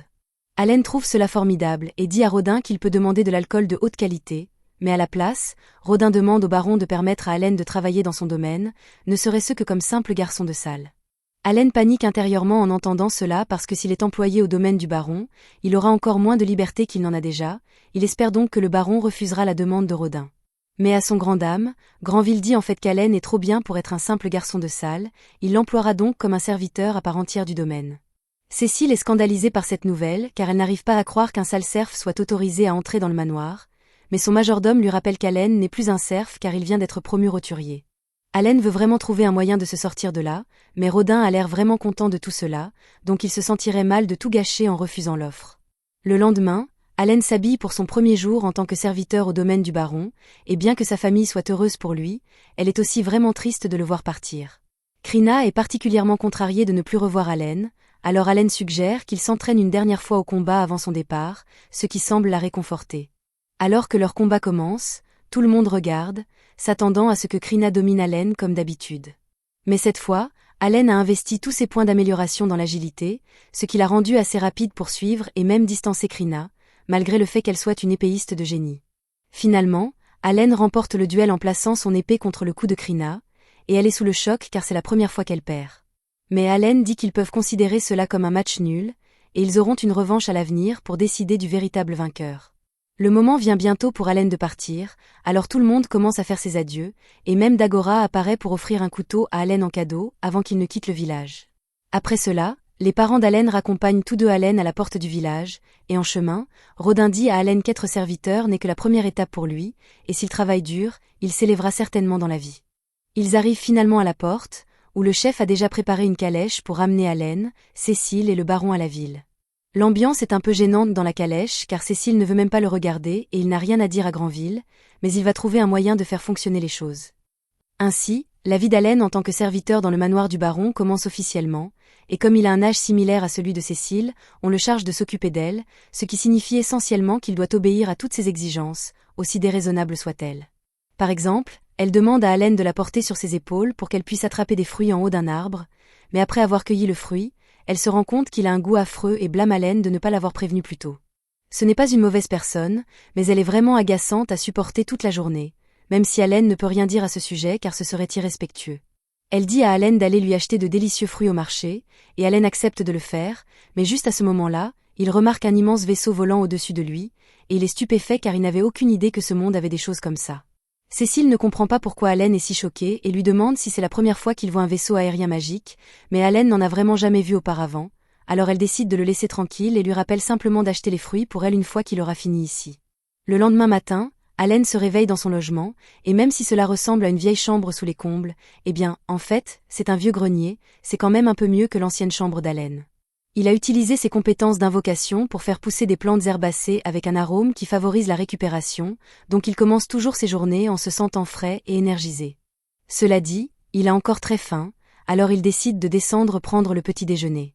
Dans la salle à manger, tous les autres serviteurs sont déjà en train de manger, et au cours des derniers jours de travail ici, Allen a appris à bien les connaître, en particulier le chef des serviteurs, Rickle.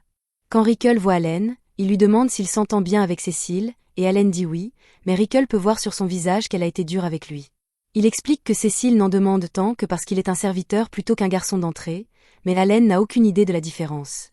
Rickle explique que les serviteurs de la famille sont divisés en rangs supérieurs et subalternes, mais ils sont tous toujours techniquement considérés comme faisant partie de la famille.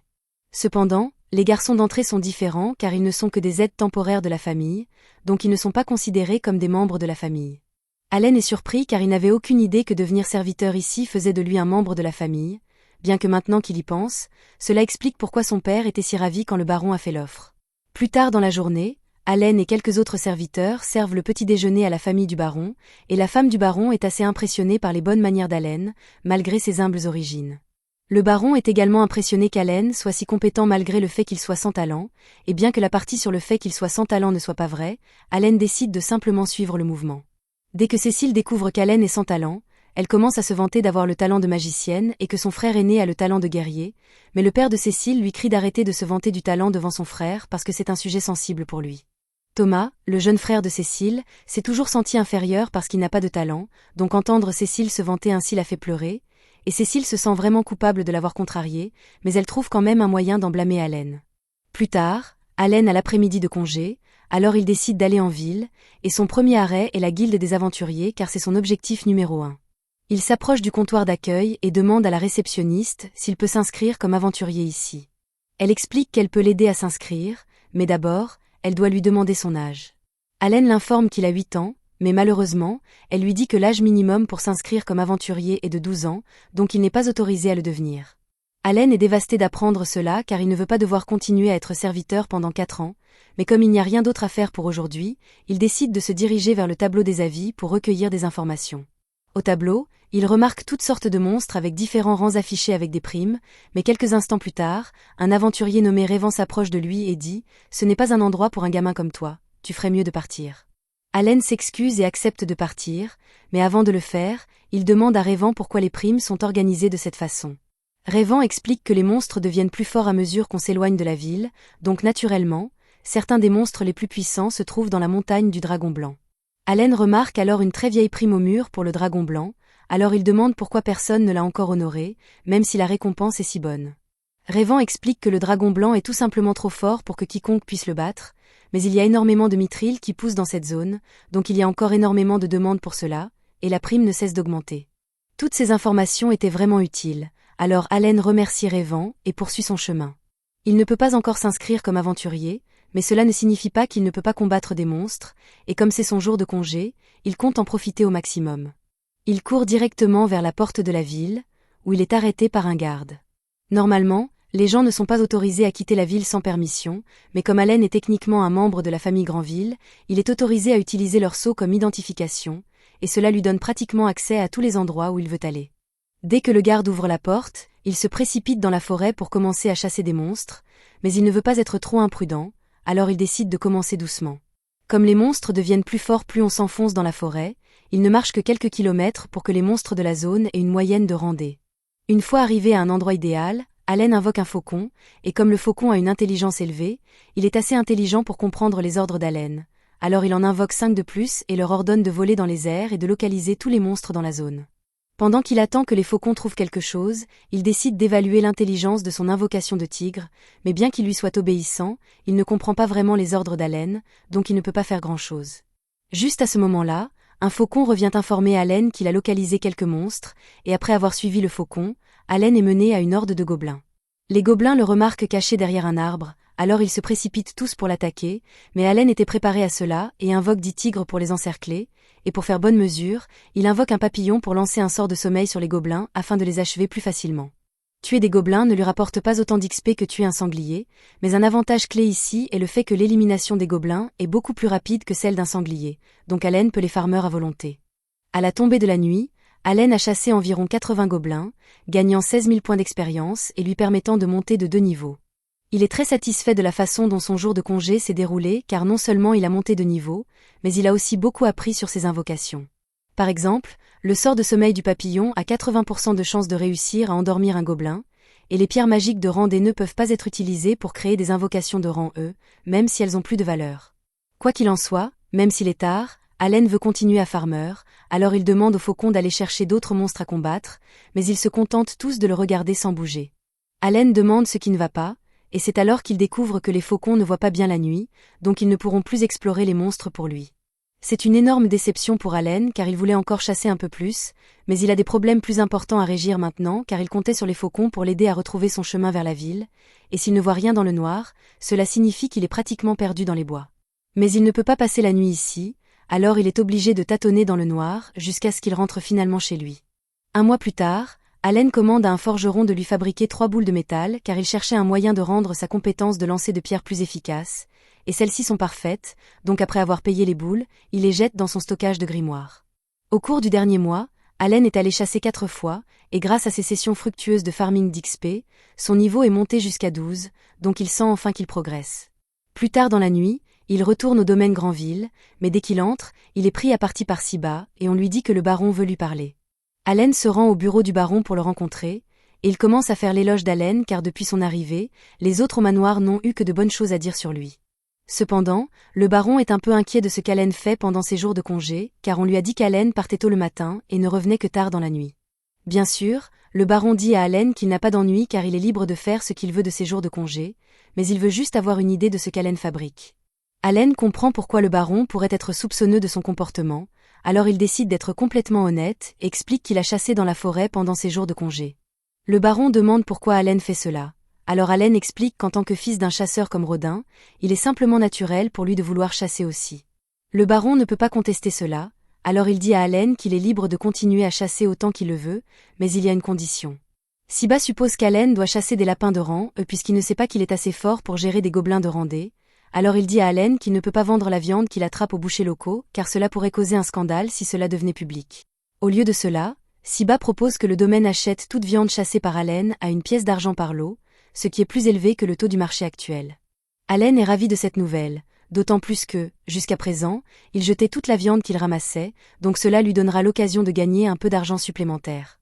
6 mois plus tard, Allen est dans la forêt pour l'une de ses chasses hebdomadaires, et aujourd'hui il prévoit de tuer au moins 100 gobelins et quelques lapins à cornes à ramener au manoir. Juste à ce moment-là, un de ses faucons revient, et il suppose que cela doit signifier qu'il a trouvé plus de monstres, mais un instant plus tard, le reste des faucons revient également, et ils semblent tous agir assez étrangement, donc Allen réalise que quelque chose doit clocher. Il décide de suivre les faucons même s'il n'a aucune idée d'où ils le mènent, mais un instant plus tard, il tombe sur Rayvan et son groupe en grande difficulté contre une horde de gobelins. Rayvan est déjà hors de combat, et avec Rita comme seule autre combattante de l'équipe, la situation ne s'annonce pas bien pour eux, alors Allen décide de se joindre à eux pour aider. Il lance ses boules de métal sur quelques gobelins, mais bien que cela fasse beaucoup plus de dégâts que de lancer des pierres, cela ne suffit pas à les tuer complètement, et il n'avait que 3 munitions, donc ce n'était pas aussi efficace qu'il avait espéré. Normalement, Il pourrait gérer les gobelins sans effort en invoquant quelques tigres, mais il ne veut pas encore utiliser ses pouvoirs devant d'autres personnes, donc il va devoir se salir les mains. Il charge sur l'un des gobelins, et comme il est maintenant au niveau 12, il est beaucoup plus fort qu'avant, donc il peut facilement gérer un gobelin de rang et tout seul sans l'aide de ses invocations. Il procède ensuite à éliminer quelques gobelins de plus pendant le temps qu'il faut à Rita pour en tuer un, et grâce à lui, ils sont en sécurité, mais la vie de Rêvant est toujours en danger ici.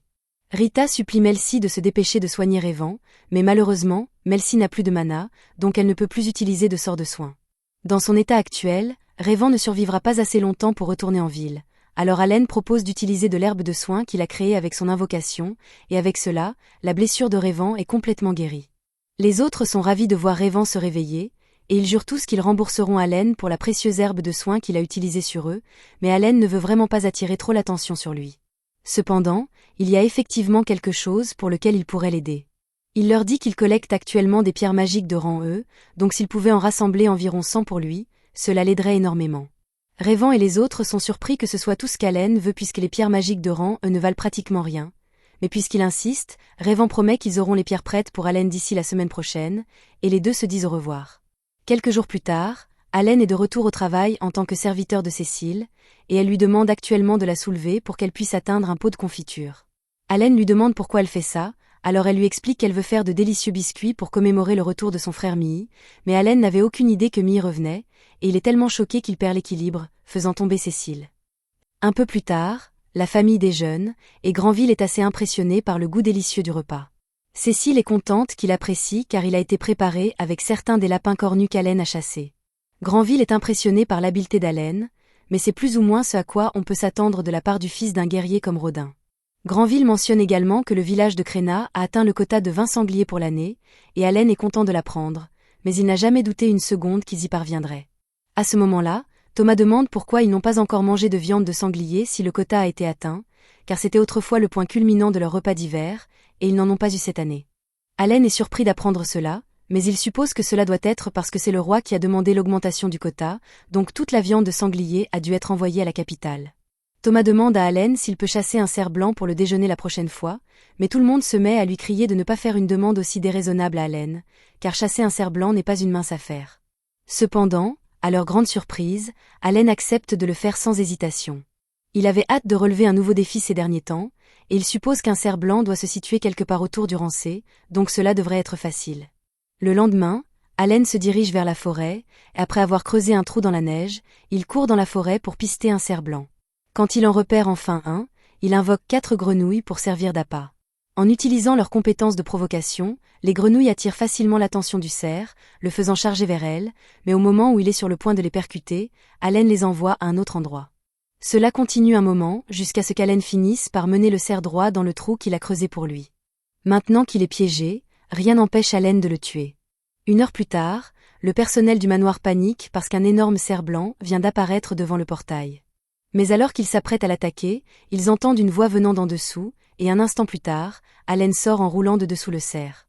Le tuer était facile, et cela lui a donné plus de 2000 points d'expérience, mais ça a été un sacré problème de le porter tout seul jusqu'ici. Il demande aux autres domestiques d'aller chercher Thomas, parce qu'il a chassé ce cerf spécialement pour lui. Un instant plus tard, toute la famille sort pour voir ce qui se passe, et Granville est choqué de voir qu'Allen a vraiment chassé un cerf. Thomas est ravi car cela signifie qu'ils pourront manger de la viande de cerf pour le nouvel an, mais le reste de la famille est toujours sous le choc de toute l'affaire. Granville commence à se demander si Allen est vraiment sans talent, car il est impossible qu'un enfant normal de 8 ans soit capable de tuer un monstre de rancé tout seul. Il prévoit donc de faire réévaluer Allen dès que possible. Peu de temps après, Allen est convoqué à une réunion avec Sibi, où on lui annonce qu'il va être promu chasseur. Dans le cadre de ses fonctions de chasseur, Allen devra chasser de la nourriture pour le foyer, ainsi que protéger les gens en cas d'attaque de monstres. En paiement, il recevra 100 pièces d'argent par mois, soit le double de son salaire actuel. Cela peut sembler une bonne affaire en apparence, mais Allen comprend qu'ils essaient simplement d'éviter d'avoir à payer le prix fort pour les monstres puissants qu'il attrape, car ce cerf seul valait plus de 100 pièces d'argent. Payer un salaire à Allen est bien moins cher que de payer directement pour les monstres qu'il chasse. Allen ne dérange pas vraiment de perdre l'argent supplémentaire, tant que cela signifie qu'il peut chasser autant qu'il le veut. Mais alors qu'il s'apprête à partir pour commencer à chasser immédiatement, Sibi lui dit d'attendre parce qu'il est toujours tenu d'accomplir ses tâches normales en tant que serviteur de Cécile, donc il n'est autorisé à chasser qu'une fois par semaine. Allen est vraiment déçu d'apprendre cela, mais ce serait impoli de se plaindre, alors il accepte et suit le mouvement.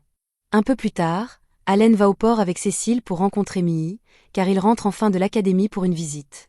C'est la première fois qu'Allen voit un vaisseau aérien d'aussi près, donc il est très curieux de savoir comment ça fonctionne, mais Cécile est beaucoup plus intéressée à saluer son frère dès qu'il sort. Elle court vers Millie et le serre fort dans ses bras, lui racontant à quel point il lui a manqué. Elle demande pourquoi il n'est pas rentré l'été dernier comme il avait promis, et Millie se souvient bien de cette promesse, mais quelque chose est survenu, alors il s'excuse de l'avoir déçue. Allen s'approche de Millie et propose de porter ses bagages, pendant que Cécile le présente comme son serviteur. Millie est un gars sympa, et juste en regardant Allen, il peut voir qu'il est assez talentueux, alors il le lui dit. Allen est soulagé que Millie soit aussi mature, car il n'aurait pas pu supporter un autre Cécile. Mais Cécile et Millie semblent très bien s'entendre en tant que famille, et cela lui fait se demander comment va sa propre famille. Plus tard dans la journée, Allen chasse quelques monstres pour le déjeuner. Quand il a fini, les chefs sont ravis car ce sont les ingrédients les plus frais qu'ils aient jamais eus, et ils sont très reconnaissants du travail d'Allen. Mais alors qu'il s'apprêtait à ranger la viande, il a remarqué Millie et Zenof en train de duel dans le jardin. Même si Millie n'a que 14 ans, Allen est tout de même assez impressionné. Surtout que Millie est capable de tenir tête à quelqu'un comme Zenof. Mais l'écart de force est encore trop grand, donc Millie finit par perdre. Tout le monde félicite Millie pour son bon travail, mais ensuite Cécile remarque qu'Allen porte sa prise du jour, et elle le complimente pour cette belle capture. C'est indéniablement impressionnant qu'Allen ait pu vaincre un monstre comme ça. Comme ils ont un peu de temps à tuer, Millie demande à Allen s'il aimerait aussi s'entraîner. Zenof regarde Granville pour voir s'il approuve, et comme Granville n'y voit pas d'inconvénient, Zenof tend son épée à Allen pour qu'il puisse combattre. Allen est vraiment excité, car c'est la première fois qu'il tient une épée en mithril, et cela fait des lustres qu'il n'a pas fait d'entraînement au combat, donc il a hâte. Actuellement, ses statistiques sont optimisées pour la chasse, pas pour le combat, mais avec toutes les augmentations de niveau qu'il a eues récemment, il est sûr que sa configuration actuelle devrait pouvoir gérer ça. Le duel commence, et Allen essaie d'abord de se retenir pour ne pas blesser Millie, mais alors que son épée entre en collision avec celle de Millie pour la première fois, Allen réalise quelque chose. Ce type est fort. Millie a passé plusieurs années à s'entraîner et à étudier à l'Académie royale, et toutes ces années d'expérience jouent un rôle crucial au combat. Donc même si Allen est similaire à lui en termes de force, son escrime est toujours au niveau débutant au mieux, donc il n'a jamais eu de chance. Une fois le duel terminé, tout le monde recommence à louer la force de Millie, mais Cécile félicite aussi Allen, car il a plutôt bien tenu face à Millie pendant un moment. Thomas demande à Millie comment il est devenu si fort. Alors Millie explique qu'il a été obligé de nettoyer un donjon comme projet d'été l'année dernière, et que cette expérience l'a rendu beaucoup plus fort. Cécile réalise que c'est probablement pour ça que Millie n'a pas pu venir l'été dernier, et elle se sent un peu désolée pour lui. Mais Allen est occupé à réfléchir à quel point l'entraînement que Millie reçoit à l'académie est incroyable. Cécile demande à Millie s'il va rester un moment, mais malheureusement, il doit retourner à l'académie dans quelques jours, et il ne reviendra pas avant l'été prochain. Allen demande soudainement à Millie de s'entraîner avec lui à son prochain retour, et Millie accepte sa demande. Il serre ensuite la main d'Allen et lui demande de prendre soin de Cécile en attendant. Allen est obligé d'accepter, mais intérieurement, il réfléchit au moyen le plus rapide de se sortir de ce stupide travail sans déshonorer son père. Un peu plus tard, le vicomte Carnel vient rendre visite à Granville, et il fait des remarques désobligeantes sur le fait que c'est une ville paumée, ce que Granville ignore en riant. Mais il est clair que ces deux-là se détestent absolument. Allen sert le repas à Carnel, et Carnel est ravi car il pense que c'est la fameuse viande de sanglier que Granville gardait pour lui, mais en réalité, c'est juste le lapin cornu qu'Allen a chassé. Cependant, Carnel ne peut pas vraiment faire la différence. Les familles Carnel et Granville sont en conflit depuis des siècles à ce stade. Actuellement, le territoire de Carnel se porte très bien, tandis que le territoire de Granville est en déclin économique. La raison en est que les deux territoires sont situés de part et d'autre de la montagne du Dragon Blanc. La montagne contient beaucoup de mithril, donc les deux régions ont plusieurs mines dans la montagne. Mais le dragon au sommet de la montagne est actuellement perché du côté de Granville, donc ils ne peuvent pas utiliser leurs mines, ce qui explique pourquoi leur économie a pris un tel coup. Cela n'a pas toujours été ainsi. Le dragon est très changeant quant à l'endroit où il se perche, donc environ tous les 100 ans, il change de côté, ce qui inverse la dynamique de pouvoir entre les deux.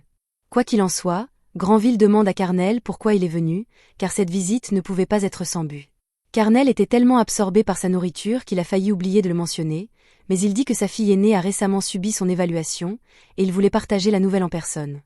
Allen suppose que la fille de Carnel a dû avoir un talent incroyable, donc il est là pour le lui mettre sous le nez. Mais à sa grande confusion, Carnel annonce que sa fille est sans talent. Ce qui rend la chose encore plus déroutante, c'est le fait que Carnel rappelle moqueusement à Granville que 2 de ses 3 enfants ont des talents. Granville se fâche et fait remarquer que Carnel a aussi un fils aîné qui a un talent, donc cela signifie qu'ils devront tous deux remplir le devoir d'un noble un jour. Après cela, Carnel part, et Allen n'a aucune idée de ce que tout cela signifiait, mais cela lui a appris qu'être noble n'est pas aussi amusant qu'il le pensait. Quelque temps plus tard, lors d'un de ses jours de congé, Allen rencontre le groupe qui l'a aidé et leur demande des conseils car il pense à chasser quelques monstres de rancée.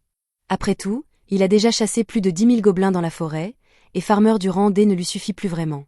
Le groupe avertit Allen que les monstres de rang C sont beaucoup plus dangereux que ce à quoi il est habitué. Allen en est conscient, c'est pourquoi il veut apprendre tout ce qu'il peut d'eux avant sa prochaine chasse. Plus tard, Allen est dans la forêt quand un de ses oiseaux repère un monstre de rang C et se précipite pour venir l'appeler. Allen va enquêter et trouve un ORC endormi sous un arbre. C'est une occasion parfaite pour attaquer, alors il saute sur l'ORC avec une horde de tigres. L'ORC essaie de se défendre, mais Allen a beaucoup trop d'invocations pour qu'il ait une chance, donc il finit par succomber. L'ORC mort, Allen découpe son corps pour en récupérer la pierre magique. Il est vraiment fier d'avoir pu vaincre un monstre de rang C sans avoir besoin de le piéger d'abord, mais il se rappelle qu'il doit rester humble car il n'est pas encore assez fort pour battre Mii, donc il ne peut pas commettre l'erreur de devenir trop confiant. À ce moment-là, un de ses oiseaux l'alerte de la présence d'un autre monstre de rang C à proximité, et celui-ci semble être une fourmi cuirassée. Allen hésite un peu à l'affronter, car il se souvient que Rêvant a failli mourir à cause de l'une d'elles. Mais il est un peu trop tard pour faire marche arrière maintenant, car la fourmi l'a déjà vu. Allen n'a pas d'autre choix que d'attaquer, alors il envoie ses tigres, mais ils ne parviennent pas à percer l'armure de la fourmi, donc Allen doit trouver autre chose. Il décide d'essayer d'utiliser ses invocations de papillon pour endormir la fourmi. Une fois qu'elle se retourne, il saute sur son ventre pour tenter de la tuer, mais son couteau ne traverse pas, même si sa puissance d'attaque dépasse les 400. La fourmi commence bientôt à se réveiller, alors Allen se met frénétiquement à la poignarder encore et encore, jusqu'à ce qu'il finisse par briser sa carapace et la tue. Il est content que ce soit enfin fini, mais même si la fourmi était de rang C comme l'ORC, cela a demandé beaucoup plus d'efforts car elle est pratiquement immunisée contre les attaques physiques. Il se demande si ça aurait été plus facile s'il avait pu utiliser la magie. Mais maintenant qu'il y pense, il a une statistique d'intelligence très élevée, donc il pourrait peut-être lancer des sorts après tout. Pour le savoir, il demande à Cécile de le laisser l'accompagner pendant son cours de magie, et une fois sur place, il demande au professeur s'il est possible pour lui d'utiliser la magie. Le professeur sort un orbe magique et dit à Allen qu'il s'allumera s'il a un talent pour la magie. Allen essaie, mais peu importe à quel point il se concentre, rien ne se passe. Il est forcé d'accepter le fait qu'il est complètement dépourvu de magie, et il le prend très mal, alors Cécile se sent désolée pour lui et offre un biscuit à Allen pour le réconforter. Un jour, alors que la famille dîne, Rickle fait soudainement irruption dans la salle à manger pour les avertir tous qu'une meurtrière a été repérée dans la région et qu'à son rythme actuel, elle arrivera à la porte sud dans moins de 2 heures. C'est une terrible nouvelle. Alors Granville demande si on peut faire appel à Zénoph pour s'en occuper, mais malheureusement, Zénoph et ses chevaliers sont actuellement partis en mission de chasse aux monstres et ils ne seront pas de retour avant au moins 2 jours, ils sont donc livrés à eux-mêmes. Granville ordonne à Rickle d'aller à la guilde des aventuriers et de lancer une quête pour rassembler un maximum de personnes afin de défendre la ville. Et entre-temps, Allen se porte volontaire pour retenir la meurtrière. La meurtrière est un monstre de rang B, et Allen sait que les aventuriers de cette ville n'ont aucune chance de la vaincre, c'est donc à lui de les protéger.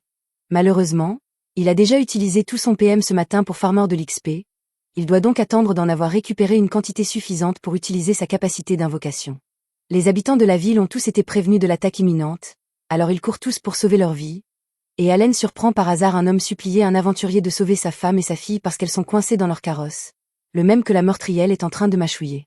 La mère et la fille à l'intérieur sont terrifiées car ce n'est qu'une question de temps avant qu'elles ne soient dévorées, mais Allen refuse de laisser cela arriver, alors il prend une de ses boules de fer et la lance droit sur l'œil du monstre. Cela réussit à détourner l'attention du monstre de la famille, mais maintenant, le monstre se concentre sur Allen à la place, alors il prend la fuite en courant et essaie de mener le monstre vers la montagne pour protéger la ville. Pendant qu'il court, son PM est restauré, alors il l'utilise pour réinitialiser sa liste d'invocations et faire le plein de papillons car ceux-ci lui donnent des bonus de vitesse et d'agilité. Il en invoque ensuite un groupe et essaie d'utiliser leur magie pour endormir le monstre, mais la meurtrière semble résistante à la magie de sommeil, donc au lieu de s'évanouir, elle se fâche et chasse tous les papillons, ce qui laisse Allen avec très peu d'options.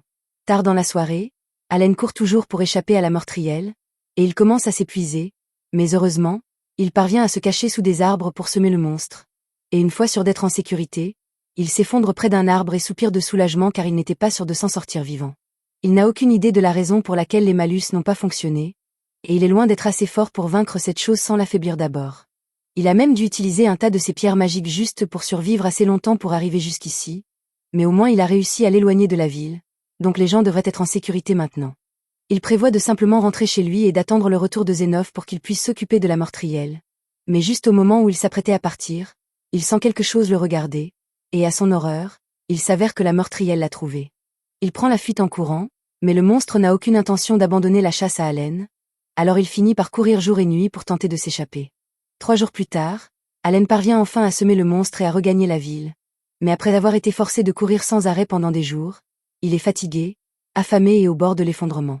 Le garde de la ville le voit arriver et reconnaît Allen comme le héros qui s'est sacrifié pour la ville un jour plus tôt, alors il se précipite pour le rattraper, et au moment où Allen rouvre les yeux, il est de retour au manoir avec Sébi et Cécile qui prennent soin de lui. Cécile est vraiment heureuse qu'Allen aille bien, mais elle lui crie aussi dessus pour lui avoir fait autant d'inquiétude, ce à quoi Allen s'attendait un peu de sa part.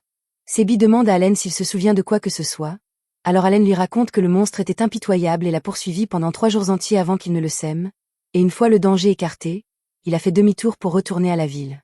Cécile est impressionnée par le courage d'Allen, et il l'informe que Granville est tout aussi content de ce qu'il a fait, donc dès qu'Allen sera remis sur pied, il aimerait le rencontrer. Un peu plus tard, Allen va rencontrer Granville, et il explique qu'il n'était pas assez fort pour vaincre le monstre par lui-même, alors il a décidé d'attirer son attention et de l'emmener le plus loin possible. Il s'excuse ensuite d'avoir fait quelque chose d'aussi imprudent, mais Granville dit à Allen qu'il n'a pas à s'excuser. S'occuper de monstres comme la meurtrière aurait été impossible sans Zénoph et ses chevaliers, donc les actions courageuses d'Allen ont sans aucun doute sauvé la ville de pertes humaines massives. C'est pourquoi des récompenses ont été préparées pour Allen. 10 pièces d'or de la part de Granville et 10 autres pièces d'or de la part de la famille qu'il a sauvée ce jour-là. Allen est ravi car avec une telle somme, il pourrait certainement s'acheter une épée décente. Et c'est exactement ce qu'il fait car la prochaine fois que nous le voyons, il arbore une épée en mithril. Avec cela, il est capable de vaincre facilement une araignée cuirassée par ses propres moyens, mais ce n'est toujours pas assez dur pour percer la solide armure abdominale de l'araignée. Cela dit, elle est capable de percer les interstices de l'armure, donc Allen peut creuser dans le corps de l'araignée et en extraire la pierre magique. Maintenant qu'il a fini avec ça, il veut faire un petit test avec ses invocations, alors il appelle 3 de ses faucons, en fait atterrir 2, puis en stocke un dans son grimoire. Il place ensuite un fruit dans un sac et demande au faucon devant lui de montrer l'objet qu'il a mis dans le sac. Le premier faucon identifie facilement le fruit, mais Allen s'y attendait déjà, alors il passe à l'étape suivante du test et réinvoque le second faucon. Il pose ensuite la même question au faucon, et celui-ci identifie immédiatement le fruit, ce qui indique à Allen que différentes invocations du même type peuvent partager des informations entre elles. Il appelle ensuite le 3e faucon et lui demande de faire la même chose, mais cette fois-ci, il ne peut pas répondre à la question, donc la transmission d'informations ne doit fonctionner que sur les faucons qui sont encore à l'intérieur du grimoire. Un certain temps passe, et début mars, le frère de Cécile revient une fois de plus, alors il accorde à la revanche qu'il avait demandé. Allen est devenu beaucoup plus fort après avoir farmé tous ces monstres de rancée, mais il a toujours du mal à suivre le talent brut de Mii. Le combat se solde finalement par la défaite d'Allen, et Zénoph félicite Mii pour son excellente démonstration de compétence, et Allen le félicite également, mais à l'intérieur, il bouillonne de rage car il ne comprend pas quel genre d'entraînement Mii a suivi à l'académie pour devenir aussi fort. Après la fin du duel, ils se dirigent tous vers la salle à manger pour le déjeuner, et là, Mii apprend qu'Allen a récemment combattu une meurtrière. Allen explique que c'est un peu exagéré d'appeler ça un combat puisqu'il n'a fait que fuir. Mais Mii est tout de même impressionné qu'Allen ait survécu à ça car même lui ne pourrait pas vaincre un monstre de rambé comme ça. Juste à ce moment-là, un chevalier fait irruption dans la salle à manger, et Allen est un peu inquiet car ça ne s'était pas bien terminé pour lui la dernière fois que c'est arrivé, mais à la surprise générale, le chevalier apporte une bonne nouvelle. Il informe Granville que le dragon blanc sur la montagne a commencé à migrer vers le territoire de Karnal, ce qui signifie qu'ils vont enfin pouvoir réutiliser leur mine de mithril. Granville est ravi d'apprendre cela car ce sera le début d'un boom économique pour son territoire, et il est tellement excité qu'il veut envoyer des chevaliers inspecter les mines immédiatement. Cependant, Zénoph lui dit d'attendre une minute car il serait préférable de déterminer où exactement le nouveau nid du dragon se situera avant de prendre des mesures pour restaurer les mines. Granville est d'accord avec lui, alors il décide de suivre le plan de Zénoph, mais Mii intervient alors et demande si cela signifie qu'il va devoir éliminer tous les monstres dans la région entre la ville et les mines parce que, si c'est le cas, il aimerait bien aider un peu puisqu'il a encore du temps libre et que ça lui donnerait de quoi passer le temps. Cependant, Zénoph le recadre car il pense que c'est trop risqué. Après tout, si le dragon blanc devait revenir pour une raison quelconque pendant la chasse, Mii serait en sérieux danger. Mii comprend son point de vue, alors il accepte de reculer, mais on ne peut pas en dire autant d'Allen car il sait que s'il ne fait pas quelque chose rapidement, après que les chevaliers auront éliminé tous les monstres pour faire place à la mine, Il perdra son précieux terrain de farm d'XP, alors il prévoit d'en gagner le plus possible avant que cela n'arrive. Dès qu'il en a l'occasion, il se rend au fond de la forêt, et il a récemment atteint le niveau 5 avec sa compétence d'invocation, donc il est impatient de tester ses nouvelles capacités. D'une part, il a récemment débloqué la nouvelle compétence de partage, alors il invoque un faucon et décide de l'essayer. Il active la capacité de partage, et tout à coup, Allen est capable de partager le point de vue du faucon pour se regarder lui-même. Il trouve ça incroyable et demande au faucon de voler dans les airs car il veut voir à quoi ça ressemble. Et alors que celui-ci obéit à son ordre, Allen a droit à une vue de première classe du monde depuis les cieux. Avec une capacité comme celle-ci, Allen pourra effectuer des missions de reconnaissance avec facilité, d'autant plus que la capacité œil d'aigle du faucon peut également être activée pour améliorer la vision. Voyant à quel point le partage de vision fonctionne bien, cela rend Allen curieux de savoir sur combien d'invocations il peut partager ses sens, alors il décide de tester cela aussi. Il invoque 3 faucons supplémentaires et active la compétence de partage sur eux. Donc maintenant il est capable de voir le point de vue des 3 faucons en plus de son propre point de vue. C'est vraiment cool, un peu comme un écran à plusieurs fenêtres, mais Allen veut voir jusqu'où il peut aller, alors il invoque un tigre et active la compétence sur lui aussi. Mais alors qu'il s'apprête à essayer d'en ajouter un autre tigre, une douleur aiguë lui transperce la tête, et il est forcé d'annuler la compétence de partage pour se débarrasser du mal de tête lancinant. Puisqu'avoir 6 points de vue à la fois lui a causé une douleur physique, Allen suppose que 5 doit être sa limite, et il est presque certain que c'est lié à sa statistique d'intelligence. Son intelligence est actuellement juste au-dessus de 1000, donc la compétence de partage doit nécessiter 200 points par point de vue pour éviter d'être submergé. Allen avait initialement prévu de passer du temps à jouer avec toutes ces nouvelles invocations, mais maintenant il est plus intéressé à voir jusqu'où il peut pousser son intelligence, alors il fait appel à l'une de ses nouvelles invocations, un hibou, et utilise le bonus d'intelligence qu'il confère pour élever sa statistique d'intellect à plus de 1200. Maintenant, il est capable d'utiliser 8 points de vue sans problème, et il réalise bientôt que s'il peut voir à distance ce que font ses invocations et leur donner des ordres, alors il peut farmer de l'XP sans avoir à travailler réellement. Pour tester sa théorie, il invoque un tas de ces nouvelles créatures et les fait travailler ensemble pour abattre un groupe de fourmis cuirassées, et effectivement, elles viennent facilement à bout des fourmis.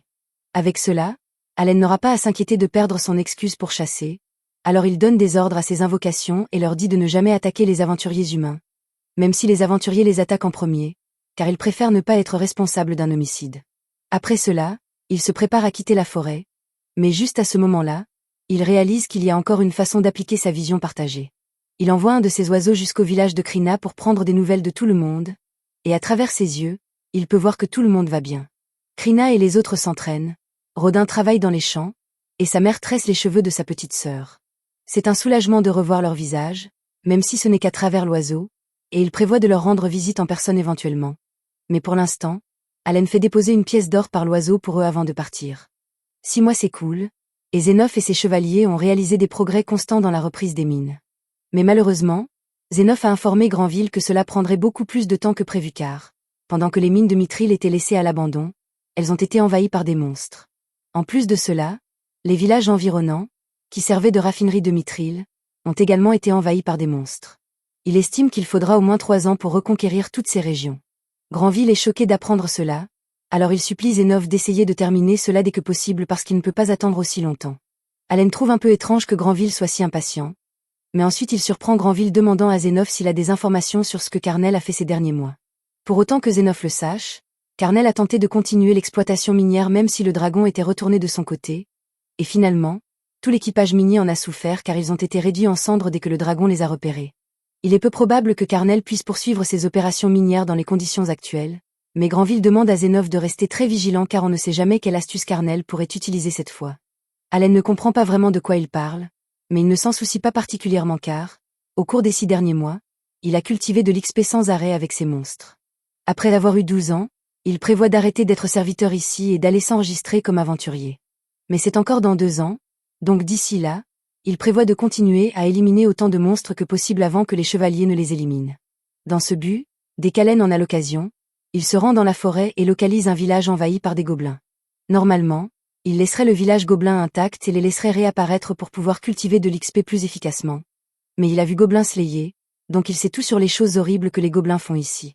S'il ne s'occupe pas de lui-même, ils finiront par blesser plus de gens plus tard. C'est pourquoi il ne va pas se retenir du tout. Il utilise ses invocations d'ours pour bloquer toutes les sorties du village et coincer les gobelins à l'intérieur. Une fois que les gobelins n'ont plus nulle part où fuir, les ours commencent à les massacrer. Peu après, le roi gobelin sort pour combattre, Et normalement, cela compterait comme un combat de boss, mais Allen et ses invocations sont bien trop surnivelées pour que cela soit même considéré comme un défi. Donc quelques minutes plus tard, tous les gobelins de la zone ont été éliminés. À la fin de tout cela, Allen gagne presque 50 000 XP, et il prévoit de faire le tour pour détruire chaque camp de gobelins dans la région, donc il va gagner beaucoup plus d'XP. Quelque temps plus tard, Mii est diplômé de l'académie, il est donc temps pour lui de revenir et de vivre avec sa famille. Cependant, à la surprise d'Allen, la première chose que fait Mii en descendant de l'aéronef est de lui demander un duel sans restriction. Allen n'a aucune raison de refuser, alors il accepte le duel, et après être rentré à la maison, ils se font face. Allen prévoit de donner tout ce qu'il a, alors il met tous ses bonus de stats dans la vitesse et la force, et dès que le duel commence, il réduit immédiatement la distance avec Mii. Mii est honnêtement choqué par la rapidité d'Allen maintenant comparée à la dernière fois qu'ils se sont battus. Mais malgré les progrès d'Allen, Mii est toujours capable de tenir bon car il a l'avantage en force et en compétence. Allen fait de son mieux pour continuer à se battre, mais rapidement, Mii le désarme avec succès, donc il a encore perdu. Allen accepte la défaite, mais alors qu'il lève la main pour féliciter Mii, Mii passe silencieusement devant lui et se dirige vers Granville.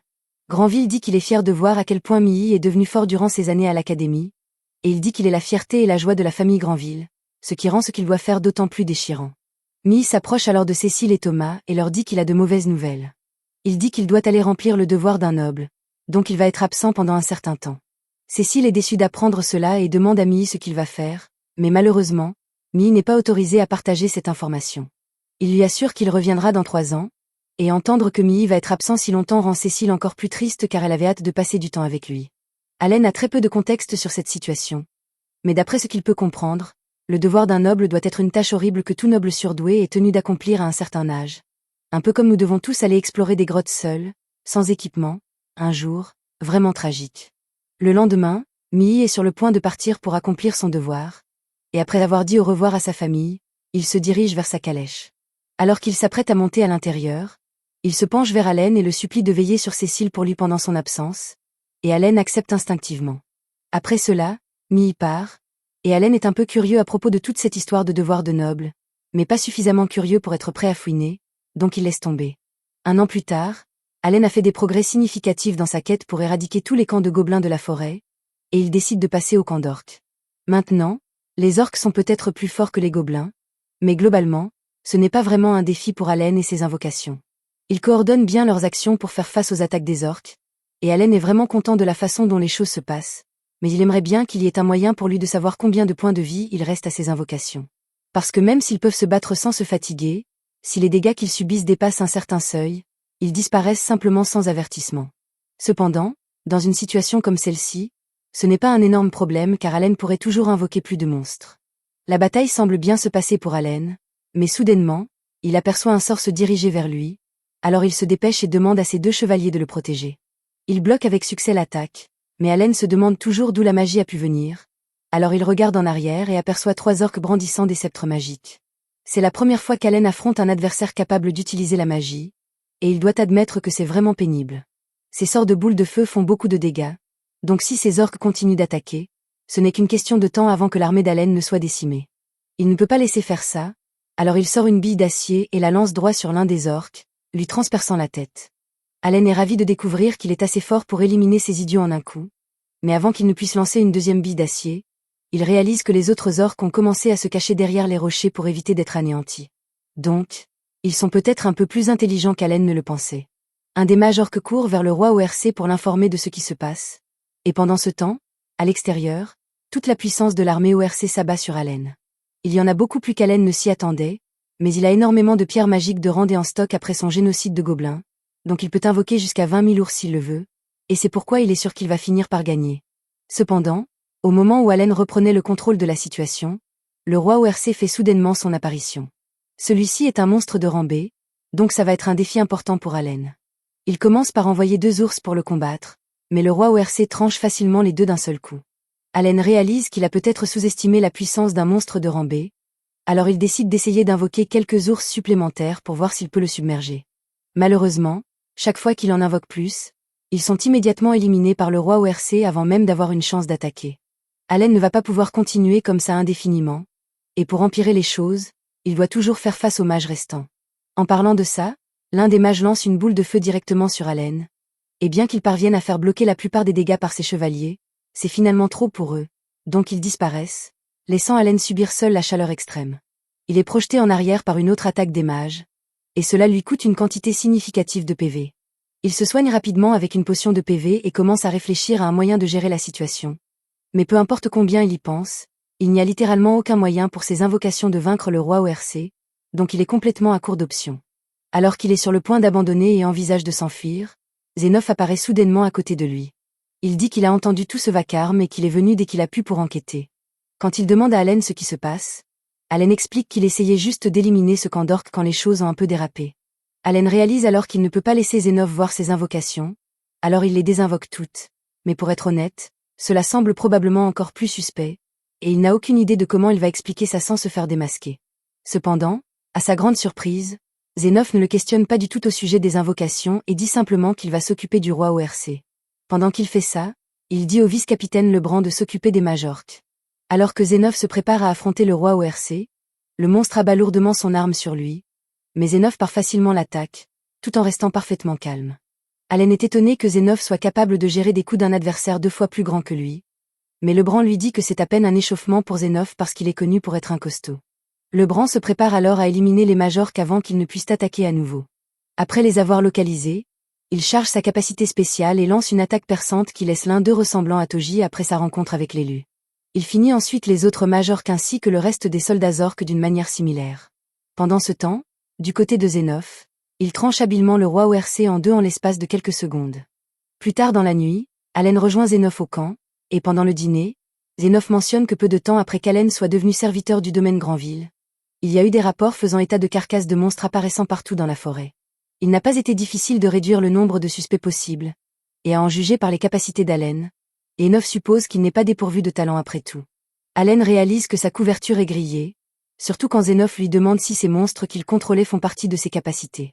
Il serait inutile pour Allen de le nier maintenant, mais il ne veut pas non plus donner trop d'informations car qui sait dans quel genre de problème il se retrouverait s'il expliquait que le dieu de la création lui a personnellement donné ce talent. Quelque temps plus tard, Allen est de retour au manoir quand un groupe de messagers royaux se présente. La famille se rassemble pour voir ce que les messagers veulent, mais à l'aurore de Granville, ils lui remettent le journal de Mii et lui disent que son fils est mort.